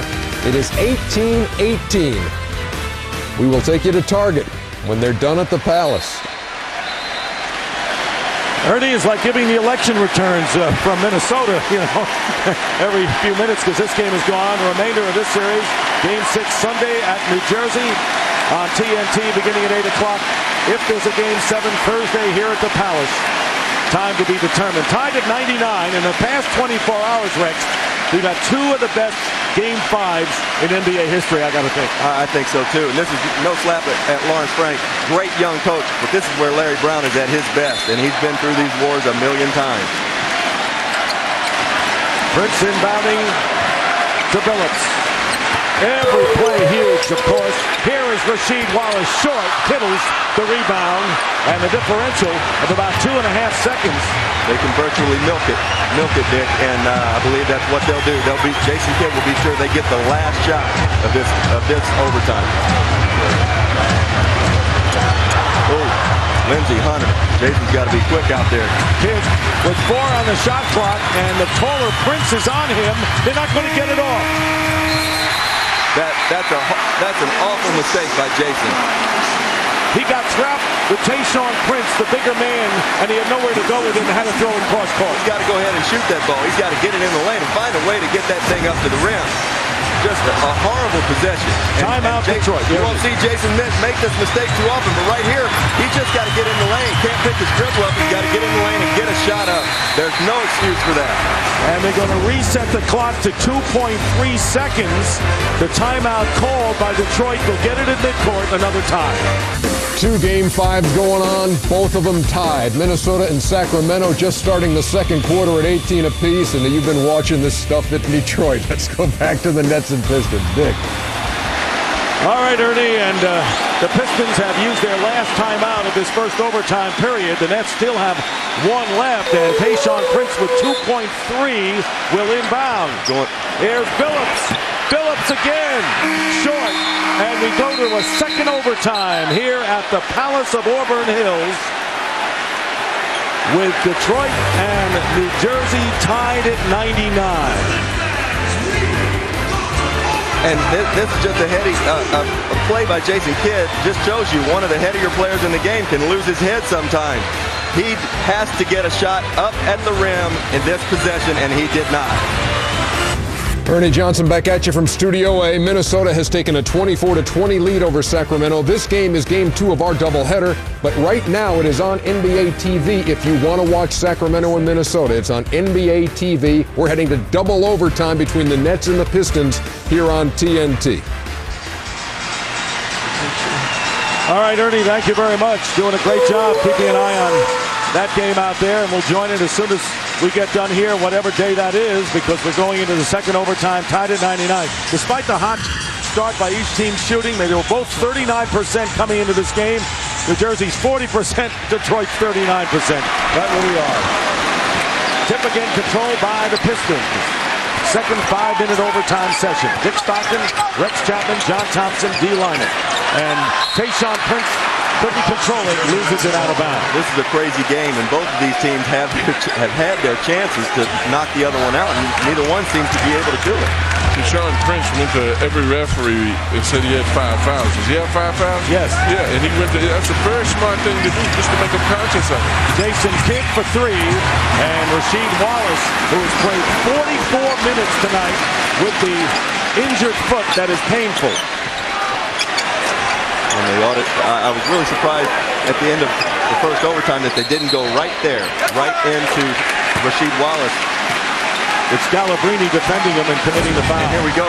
At the end of overtime, Scalabrine and Rasheed getting into it a little bit, and Scalabrine taking exception.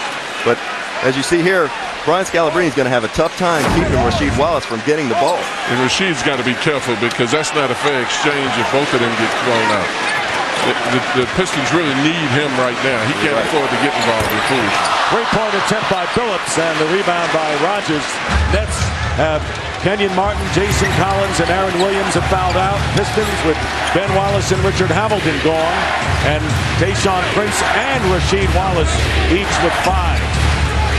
Minute gone by, second overtime period. I don't like Richard Jefferson in the post right here. Finds Kidd, touch pass, Scalabrine. Get a shot off again. No, they don't. You're right. Twice in the last 2.5 minutes. It's bad basketball right here. Very bad basketball. You've got to get a shot off. There's just no excuse. 24th turnover by the New Jersey Nets. And it's the probing that they're doing. They're probing, trying to get something specific. You want to get the shot off, but the lesser of two evils is throwing it away, though. At least you got to set your defense up right now. And that's the fact that tied this, too. And, you know, it's the 5th time that the turnover was a result of a 24-second violation. That's a big number. Lindsey Hunter in the lane, fall away over Kidd. Scalabrine getting the rebound. And we've seen a lot of missed jump shots here in overtime at the end of regulation and thus far in this overtime. And that's the team. These guys have played their hearts and souls out. You've got to imagine that these legs are a little bit tired. Scalabrine for three and a big one. Brian Scalabrine with his third beyond the arc has 13 points, putting Detroit in a hole early in the OT. His legs aren't tired. That guy's ready to play. 5 of 6 from the field for Brian Scalabrine, and they're going to call Brian with the blocking foul on Chauncey Billups. Silly foul. It's a silly foul, and it indicates the fact that he does not have great foot speed to get over there. He should know that more than anybody, and not just to create something like that. Teams will shoot the penalty on the 4th team foul, and that is 2 on the Nets here in the second overtime. And don't you think for 1 minute the Pistons aren't trying to get to that bonus situation as quick as they can? That's the third thing. Right. Billups on the drive, and Kerry Kittles with his 4th foul. Very heady play by Chauncey Billups going in there and throwing his body in. He was not trying to get this shot off. He was just trying to get to the foul line. And he did, and he will. And right now, Billups 6 of 8 from the free throw line. And there's Brian Scalabrine, and had a big game 3 with 6 points and a lot of energy as Billups hits the first free throw. Welcome to the NBA. You know, Lawrence Frank, 33 years old, you know, was named head coach, won 13 straight games, taking over for Byron Scott, and here he is in a classic game 5. Billups cuts the New Jersey lead to 1. And we've got to give him a lot of credit, because Lawrence Frank definitely has done a great job in managing this team. Very steady. Extremely so. How bad is it hurting Kenyon Martin and Ben Wallace and Rip Hamilton? Kidd hitting a 3. Very calmly, Jason Kidd hitting his first three-pointer in 5 tries. And lifted Rex. The shooting coach said, woo! He looked over here like, I made one.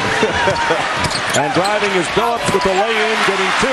Tell you, Chauncey Billups showing a lot of energy here in second overtime. These guys are playing on all guts right now. 27 for Billups. Nets lead, 105-103. Think about how much Jason's been dribbling. How tired can he be right now? Jefferson wide open, hitting another 3. So Scalabrine, Kidd, and Jefferson hitting big three-pointers.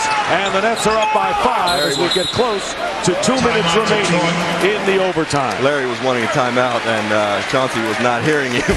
He was trying his best to get Chauncey's attention. Second overtime drama. Jason makes his 3 here, turns around, and looks right over here and says, thank you. Little look at our guy Rex. Right now, let's look at our guy Ernie in our studio.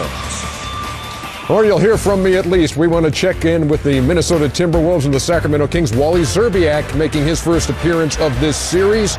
Let's turn it over to Kevin Harlan and Doug Collins. EJ, thank you. This is a Chris Webber jump shot with the Stojakovic screen. The Kings are shooting 34% for the game. The Timberwolves are shooting 47% from the floor. Here's Sam Cassell with a couple of fouls. Kevin Garnett's got 7. Sprewell leads Minnesota with 10. Intercepted by Christie, and turnovers have killed the Timberwolves in this series. They're wrecking havoc tonight and turning it back over Sacramento. So both teams now, Doug Collins with 7 turnovers apiece. Well, Kevin Garnett has 4. He's getting hung in the air on the double teams and not finding the open man. And here is Szczerbiak off to Garnett, picked up on the mismatch with Divac, and he'll dance with him with 7 to shoot. Great steal by Anthony Peeler, and here comes Christie the other way. And Peeler, who is off the bench, will take it and fire. Rebound Hoiberg, and the rebounding in this game as Hoiberg collects his 5th is now Minnesota +1 in that category. Both teams are very sluggish tonight. A lot of travel in this series, the 5th game, a lot of emotion. You want to watch this game, you can tune into NBA TV. We'll have it for you when the Nets and Pistons are done. And Dick, I knew these teams would get into the hundreds, just taking double overtime. Eventually, Ernie, they would have. It might have been on Sunday and maybe Monday. Sounds like a song, but they are in the hundreds at 108, 103, 2:06 to go. Rod Thorne, and you know, got to imagine what's going on inside there. The St. Dumars upstairs. And there is Rasheed Wallace slamming it through, and it's 108-105. New Jersey with the lead because of the threes. And that Rasheed is playing on all adrenaline right now. He crossed half court and just almost doubled over in pain from the way he had to spring off that foot. 18 points in 46 minutes, 10 rebounds for Rasheed Wallace. Hunter's really trying to deny Kidd the ball, but Kidd is such a great receiver that he's not able to do it. Against Lindsey Hunter, 3 on the shot clock, and here's Rogers. Didn't get a shot off. No, he didn't. That's 5 24-second violations by the Nets. That is incredible. And they got what they wanted. Jason Kidd in the post. But you know what? Jason has got to shoot the ball. He cannot continue to let his team go without getting shot. And an offensive foul and a charge called against Rodney Rogers. So pour salt on the wound. Rogers called for the offensive foul on top of that, and Rodney Rogers fouls out again. That's the 4th net to foul out. As you see here, a great penetrating dish by Chauncey Billups. And Rasheed playing on pure adrenaline. He goes up top, but he's struggling right now physically.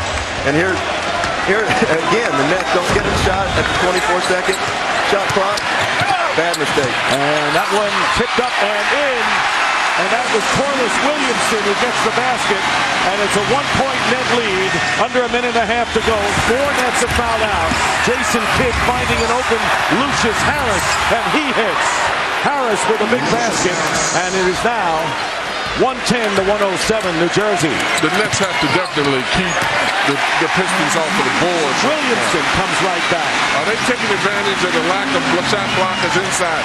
Detroit is really going to the basket. And violation.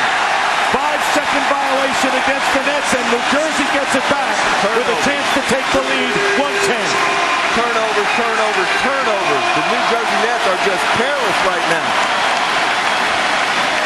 So a lot of that gives you significance of the inbounder too, because that guy is just so crucial.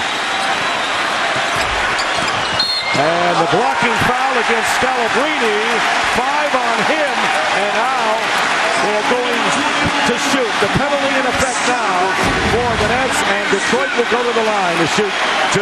Brian Scalabrine is not going to get that call at this stage of the game, at this stage of his career. That should have been a block or a no call.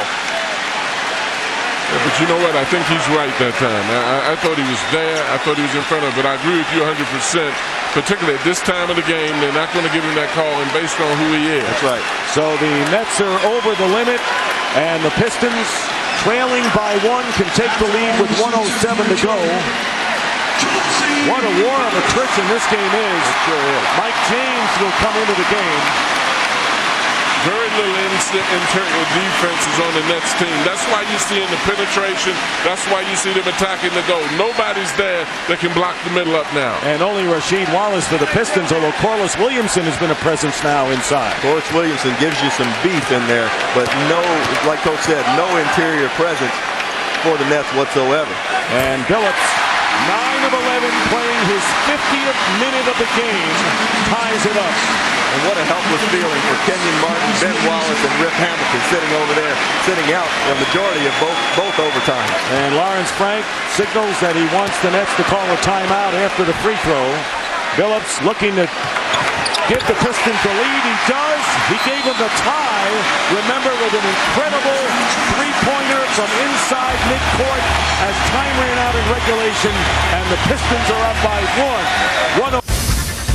Ernie Johnson back at you again. Eventually we'll have Sacramento and Minnesota. Right now you can watch that game on NBA TV. Sam Cassell missing from the foul line. There's Chris Webber, who is scoreless with 3 fouls, and on the Sacramento bench, Minnesota leads at 27-22. Meantime, there is still action going on between the Nets and the Pistons. I'll say there is. Here's Dick again. All right, Ernie, thank you.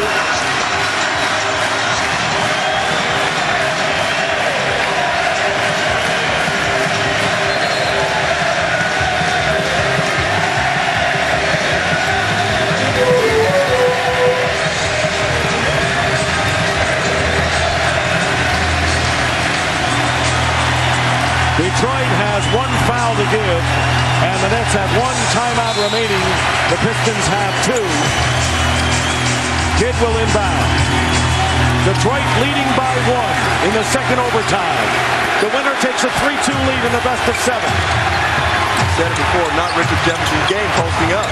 And Tayshaun Prince preventing him from getting anything off. 10 on the shot clock. Charge.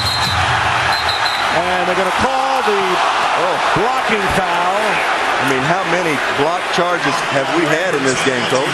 Well, and officials have been consistent with it, because I thought the call down this end, I questioned a little bit. You might question that one, but what you want is consistency from them and whatever they call. These guys are tired. Oh, I question that one. And that was a foul to give. That was the one foul that the Pistons had to give. So the Nets inbound under a minute remaining. 111-110 Pistons. Jefferson, right at the three-point line, will take a three-point shot. No. And it will go out of bounds, try to save it. And then Scalabrine makes a great save. What a play by Scalabrine. And the Nets have a new clock. Got to get something going to the basket. And driving in is Jefferson, and he's fouled.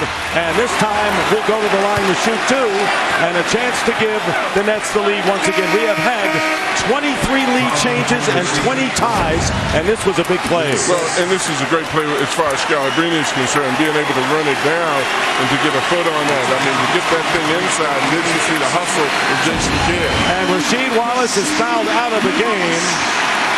And what a courageous, gutty performance for Rasheed Wallace, who played 48 minutes on a plantar fasciitis left foot. He scored 18 points and had 10 rebounds. Jefferson misses the first. And the best New Jersey can do is now tie. Free throws and turnovers have killed the Nets. 7 of 12 from the line is Jefferson. And this is huge with Wallace going out, particularly if he makes this and this game goes into overtime. And we're tied at 111, and timeout called by Detroit. They have one left, so do the Nets. And we are tied at 111 with just under 30 seconds remaining. Man, how about the last 24 hours of playoff basketball, boys and girls? Minnesota leading 28-26 over Sacramento with 4:23 to go in the first quarter. You can see they are in a timeout. Only one player in double figures. That's Latrell Sprewell, who has 10. Meantime, they are still tied at the Palace. Double OT. Dick Stockton, take it away. All right, Ernie, it's been great. Under a half a minute to go. And in a matter of speaking, we're right back where the series started. Because it's 2-2 in games, we have a tie. And when the Nets look back at this game, free throw shooting will disgust them, because they could have put this thing away had they made their crucial free throws. I really look for them to try to maybe break Billups down here or get the ball to the big nasty Corliss Williamson on Scalabrine. They're trying to clear a side for him. Well, there are no shot blockers back there. The only one close to it is Jefferson. Billups against Kidd. Billups going up, tipped away, and Kidd's got it. 5.2, and the last timeout called by New Jersey, and a chance to win the game once again. And you're right about the missed free throws, because they missed big free throws before Billups tied it up. A reminder, you can watch this Kings-Timberwolves game on NBA TV right now as we wait for the end of the Nets and Pistons game. When the Pistons are done, then we'll have the Kings and Wolves on TNT. But it's 111 apiece in double overtime. Dick. All right, Ernie, 5.2 left, Nets ball. I think you got to go with what brung you, and what brung you was Jason Kidd. Look for him to get it, get to the basket, and maybe find shooters. And the officials don't want to make the call that decides the game. They probably will try to penetrate. Lucius Harris inbounds to Scalabrine. Back to Kittles, missing the shot. And Scalabrine can't convert, and we go to another overtime. This will be the fourth triple overtime in NBA playoff history. And it's Larry Brown. Yeah, Larry Brown loves coaching, John. You can see it. No, and he loves this kind of situation. He talked about loving it from the practice standpoint, but I think he loves this as much as he loves practice. Tied at 111. The show goes on. If you want to watch the Kings and the Timberwolves, 2 minutes to go in the first half, check out NBA TV. They are carrying it right now. We'll have it after game one of our doubleheader, which is heading to triple overtime. The Detroit Pistons and the New Jersey Nets. How important is game 5? Man alive, has this been an emotional night at the Palace. Let's go to triple overtime, Dick.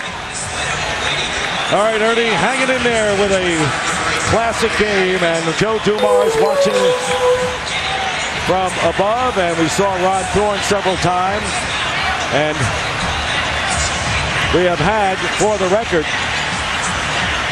Kenyon Martin, Jason Collins, Rodney Rogers, and Aaron Williams foul out for the Nets. Both Rashid and Ben Wallace and Rip Hamilton foul out for the Pistons. The game has gone 58 minutes. Very intriguing to find out if the foul is called on Darvin Ham. Darvin Ham coming into the game, and Ham had played just 4 minutes and just briefly, and coming in and committing the foul. On the fourth foul is the penalty in the overtime session. This is the third overtime. We were tied at 88, 99, and then 111. And Ham's got new energy. He's very athletic, but he's got to get the flow of this game. Even though he's fresh, it's very difficult to get into this. Jefferson off the front rim, and maybe a lot of front rim with the fatigue. I was going to say, very, very interesting how this game's going to play out as Williamson going right at Scalabrine. Can't convert, but there's Ham laying. Missed an open layup. Coming out with the ball. Coach, you called it. He's got to get in the flow. That man's been sitting over there 58 Exactly. He's got a lot of nervous energy. He's hustling. He got to it, which is what you want him to do. So Billups, how about Billups playing 51 minutes? Tayshaun Prince 51 minutes. Lindsey Hunter way off for three, but it falls into the hands of Williamson. Hunter tried to force the pass. Jefferson got it back. And right now, I think they're just trying to stay on their feet. It is. It's a war of attrition right now. These guys are tired. Very tired. If in doubt, hold on to the ball, though. You just hold on to it and let Jason come back and get it. You can't play the way you played when you were fresh right now. And Williamson with Scalabrine, who has 5 fouls, by the way. And there's Williamson, Hunter with the fake and the deflection. Kidd made a great play. 3-on-1 break for the Nets. Lucius Harris gets the basket and the foul. Big basket. Big basket. That's a great 3-on-1 fast break. Set up by Jason Kidd on the defensive end. But your heart goes into your mouth every time they run a fast break, and Jason is not controlling the ball. Jason gets his hand on top of the ball. Pistons thought it was a foul. 3-on-1 break, and that's the way you do it. And Chauncey Billups, if you're going to foul that man, you put him down. Foul him. Don't let him get his hands up to the rim. And Lucius Harris will try for the three-point play, and into the game is Mike James replacing Darvin Ham. Want to talk about attrition? 3 strikes and you're out. How about 7 and you're out? And Jefferson and Prince are on deck. Well, the one thing that you look at with all those foul outs, and they're significant on both sides, the one key advantage that the Nets have is Jason Kidd is still on the floor. And he's their leader physically and mentally. And the three-point play by Lucius Harris. And Harris now with 10 points tonight. Those were the big ones, though, and a 3-point net lead. But how often have we said that, Ray? You want to give it to Williamson because that's a mismatch there as far as lateral movement is concerned. Out to Hunter, rimming the basket, and the Nets get it back. Great effort by Scalabrine on the box out. And you have to give Scalabrine a lot of credit, though. He doesn't have the same foot speed, but boy, is he plugging out there. And a block by Tayshaun Prince into the hands of Billups. Billups under the basket, and what a shot by Billups underneath the basket. He has 31. And Prince came down very awkward on the block. He's very gimpy right now. Like he twisted his knee or something. Prince guarding Richard Jefferson. 2:35 to go. The double team on Jefferson. And here is Harris. Loose for two-pointer. Harris has 5 points in the third overtime. And you got to respect Kerry Kittles for passing up a shot, giving it to Kidd. Kidd passed it up and got it to a fresh shooter. 3-point lead for the Nets. So now the burden is on Detroit's offense as we get close to 2 minutes to go in the third OT.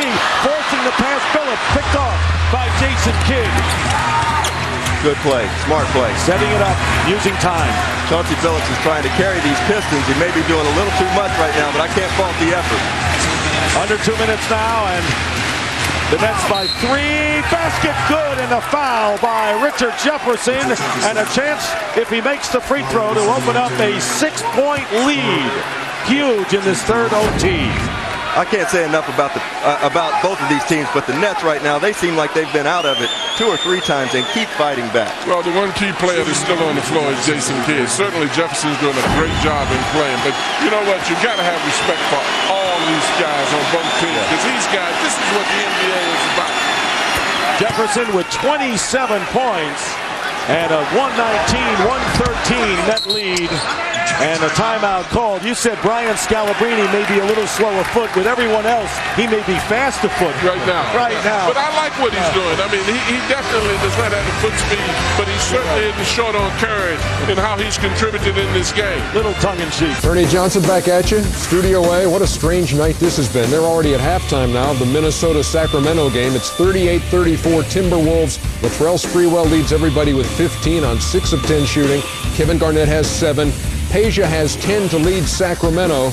Chris Webber scoreless with 3 fouls. Back to the Palace. Well, the beat goes on, Ernie, and a 6-point lead by the Nets after Larry Brown calls a timeout. And Jason Kidd right now in the lineup, doing a great job. The Nets made 3 threes beyond the arc in the second overtime. Rex, 2 old-fashioned three-point plays here in the third overtime. And who's saying the Eastern Conference doesn't have anything to contribute right now? They have battled back, and this is some kind of ball game that we're watching right now. And who was it that said fatigue makes a coward of us all? These young men have been everything but cowards. Everybody's playing hard. Phillips going up, and it doesn't drop. The tip again. Loose ball out to Prince. New clock. Here's James for 3. Big one. 3-point lead. This is incredible. This is incredible. This is becoming, if it isn't already, a classic NBA playoff game. Game 5. Each team has won 2. Home teams have won them all. No games have been close until this one, and this made up for the other 4. In spades. 5 on the shot clock. Kidd gives it to Kittles. Kittles will have to fire the 3. And it hit the shot clock. So the Pistons, who are down by 6, Mike James cut it in half, and Detroit gets it back. It's been big shot after big shot. Turnover, missed free throws.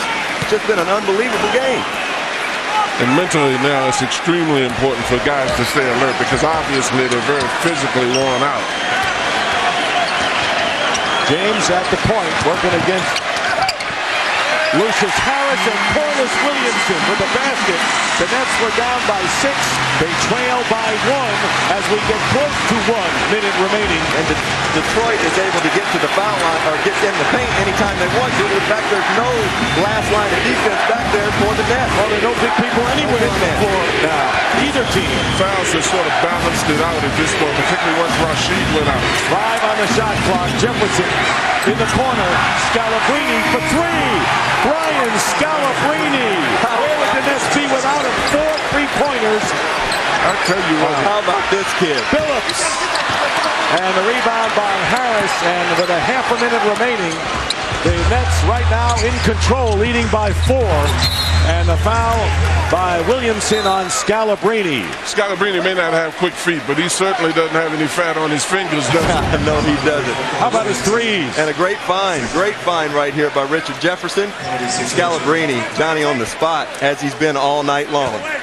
Ryan Scalabrine, and the Nets kept him as the 12th man a couple of years ago because they knew he was a good man to have around, paying dividends. He had 6 points total in the first 4 games, all 6 coming in game number 3.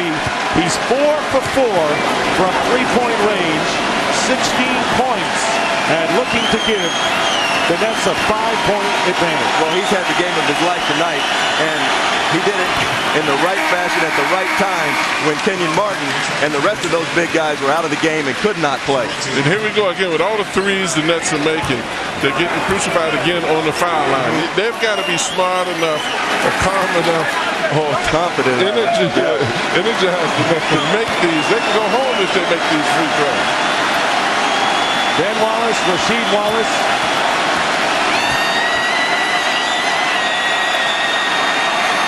And he makes 1. Billups got to try to get something. They're going to call a timeout, try to set something up. Larry Brown didn't want the timeout.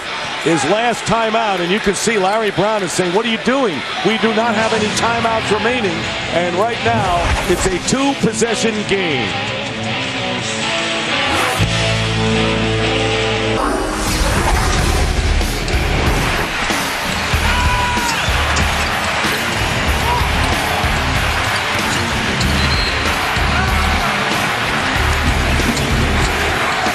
Brian Scalabrine with a career-high 17 points and 4 for 4 from three-point range.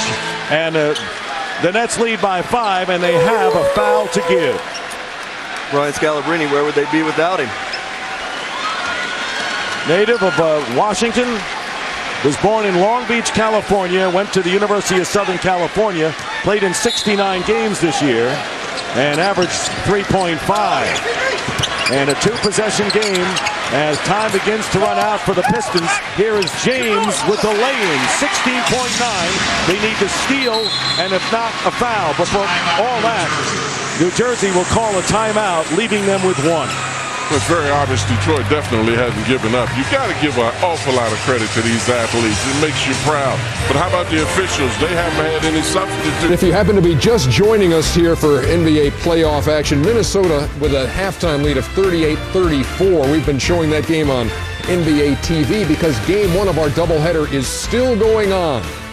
Third overtime between the Nets and the Pistons. Dick. All right, Ernie, 16.9 remaining. The Nets lead by 3. We're coming up on 4 hours for this game tonight. And, hey, if we go to another overtime, our crack research staff tells us that there was one 4-overtime playoff game back when, Rex, you were in high school, 1953, when the Syracuse Nats played the Boston Celtics. You remember that game? I was in high school, too. All right, really you were in high school. And Lucius Harris will call the timeout. Couldn't get the ball in bounds, and now the Nets are out of timeout. Neither team has a timeout remaining. The effort from both of these teams has just been great, and regardless of the outcome, these teams need to shake hands. I totally agree. This has been great. The Nets last 2 years getting to the NBA Finals and losing to the Lakers and the Spurs. The Nets have been there. Detroit has been there and won it, and it's coming down game 5 to the crunch. Well, and even some of the fans are tired now. I said the referees didn't have subs, but you look at some of the fans. The inbound is extremely important. Lindsey Hunter to Billups behind the arc. Billups misses a 3. Jefferson gets the rebound and the foul with 8.9. And now, with 8.9, it's once again the Nets at the free throw line where they had the chances before. Larry Brown is enjoying it. Tell you what a game. Unbelievable. And Jason Kidd is, as you see, Chauncey Billups missing this shot right here. What a great look and great steal. Unbelievable defense by Detroit. Richard Jefferson with a big rebound, but Jason Kidd got raked across the face, as you can see here, and that was trying to keep him from getting the inbound pass. That's how you keep a man from getting the inbound pass. Well, and you got to realize, as I'm sure everybody does, that the officials don't want to make a play right now that has a determining factor on the game. They will call it if it's very obvious, but you've got to be very aggressive when you try to receive, and the inbounder becomes the most important person. Looks like the Red Wing game broke out here. Well, you see, they're going to do whatever they can do to keep Jason from getting the ball here. It gets a little scratch. Tayshaun saying, I'm sorry, right in the middle of the play. They're still apologizing. Tayshaun needs to be running down the trail in that play. And I mean it, Jason. He's too nice. Tim Welsh, the trainer for the Nets, putting on the bandage over the nose of Jason Kidd. That kind of tells the story of what kind of battle we've had today in this great war of attrition with players fouling out. I mean, the Nets have 4 players fouling out, Pistons 3, and a lot of them were key players in the game. Well, it's an incredible game. I don't know what's tougher, playing in a game like this where you're just worried about making big shot after big shot, or sitting over here on the sidelines through one of these games where I've had to use the bathroom since about 6 minutes to go in regulation. And just when you think you've seen it all with the Lakers and San Antonio, you have this ball game. How about this NBA? In 24 hours, we've had 2 classics, John. You're absolutely right. And Jefferson now 10 of 15 from the line, looking for his 29th point. He has played 53 minutes of playing time. And had they made these free throws earlier, we would have all been out of here. But I'll tell you what a classic game this has been. And the foul to give for New Jersey. So now neither team has a timeout or a foul to give. And the Pistons are 2 possessions away from the lead. Rasheed Wallace, game effort tonight. Here is the 3-point attempt, and that may do it as Jefferson is fouled with 1.4. And the New Jersey Nets, who trailed 2-0 in this best of 7, winning 2 impressively at home, coming on the road, withstanding Chauncey Billups' 3-point tying basket in regulation at the buzzer, and holding on and winning this game number 5. It looks like they're going to hold on and win. And like we said before, both of these teams, regardless of how they feel about one another, they need to respect the effort level, the effort that each one of them has given, and they should shake hands and realize that they've been a part of a classic here tonight. Tayshaun Prince fouls out with 18 points, and the crowd treated to a tremendous effort, and the New Jersey Nets will go home with a chance to move into the Eastern Conference Finals. Last year they swept the Pistons, not quite as effortless this year. What a game. A lot of people fouled out, but one key guy who didn't was Jason Kidd. Scalabrine did a great job. And a game for the ages with 9:10 still on the clock. And the Pistons will inbound. 9-10, you can get 2 shots off at that time. What a game. What a game. A game for the ages. And the Nets win it and take a 3-2 lead over the Pistons in the best of 7. And both teams have a lot to be proud of tonight. Ooh, I'm tired. And Chauncey Billups, 31 points in 55 minutes. Jefferson, 31 points in 53 minutes. D. Lynam, you got it. Thanks very much, Dick. I begin with Brian Scalabrine. Brian, people dream of having performances like this when they're called upon. How do you feel about your contributions tonight? Well, to be honest with you, I feel great. You know, to get an opportunity to play, but, you know, I've been camping out in the corner, setting up shop out there and knocking down some jumpers. You know, for me, it's just a great feeling, and but, you know, I always knew I can do it. Jason, a marathon. I can't imagine how you all feel right now, but you came here. We knew somebody had to get a road win. What does this do for the series for you guys? Well, this was our goal, was to try to get a road win, and no matter how long it took, you know, this was a great game. You know, this is playoff basketball, and this is the people watching and stayed with us. You know, it came down to last shots, but, you know, we got lucky and we got a win, but now we haven't done anything. We got to try to, you know, end this game, end this series at home. And just as well as they can come in and beat us on our home court. Thanks for your time. Thanks, Brian. It was a classic, Dick. And they have done something. They won a big one on the road. The Pistons losing tonight, 127-120 for John Thompson, Rex Chapman, and D. Lynam. Dick Stockton saying goodnight from the Palace of Auburn Hills. Coming up next, Game 5 of the Kings and Timberwolves. So long, everybody.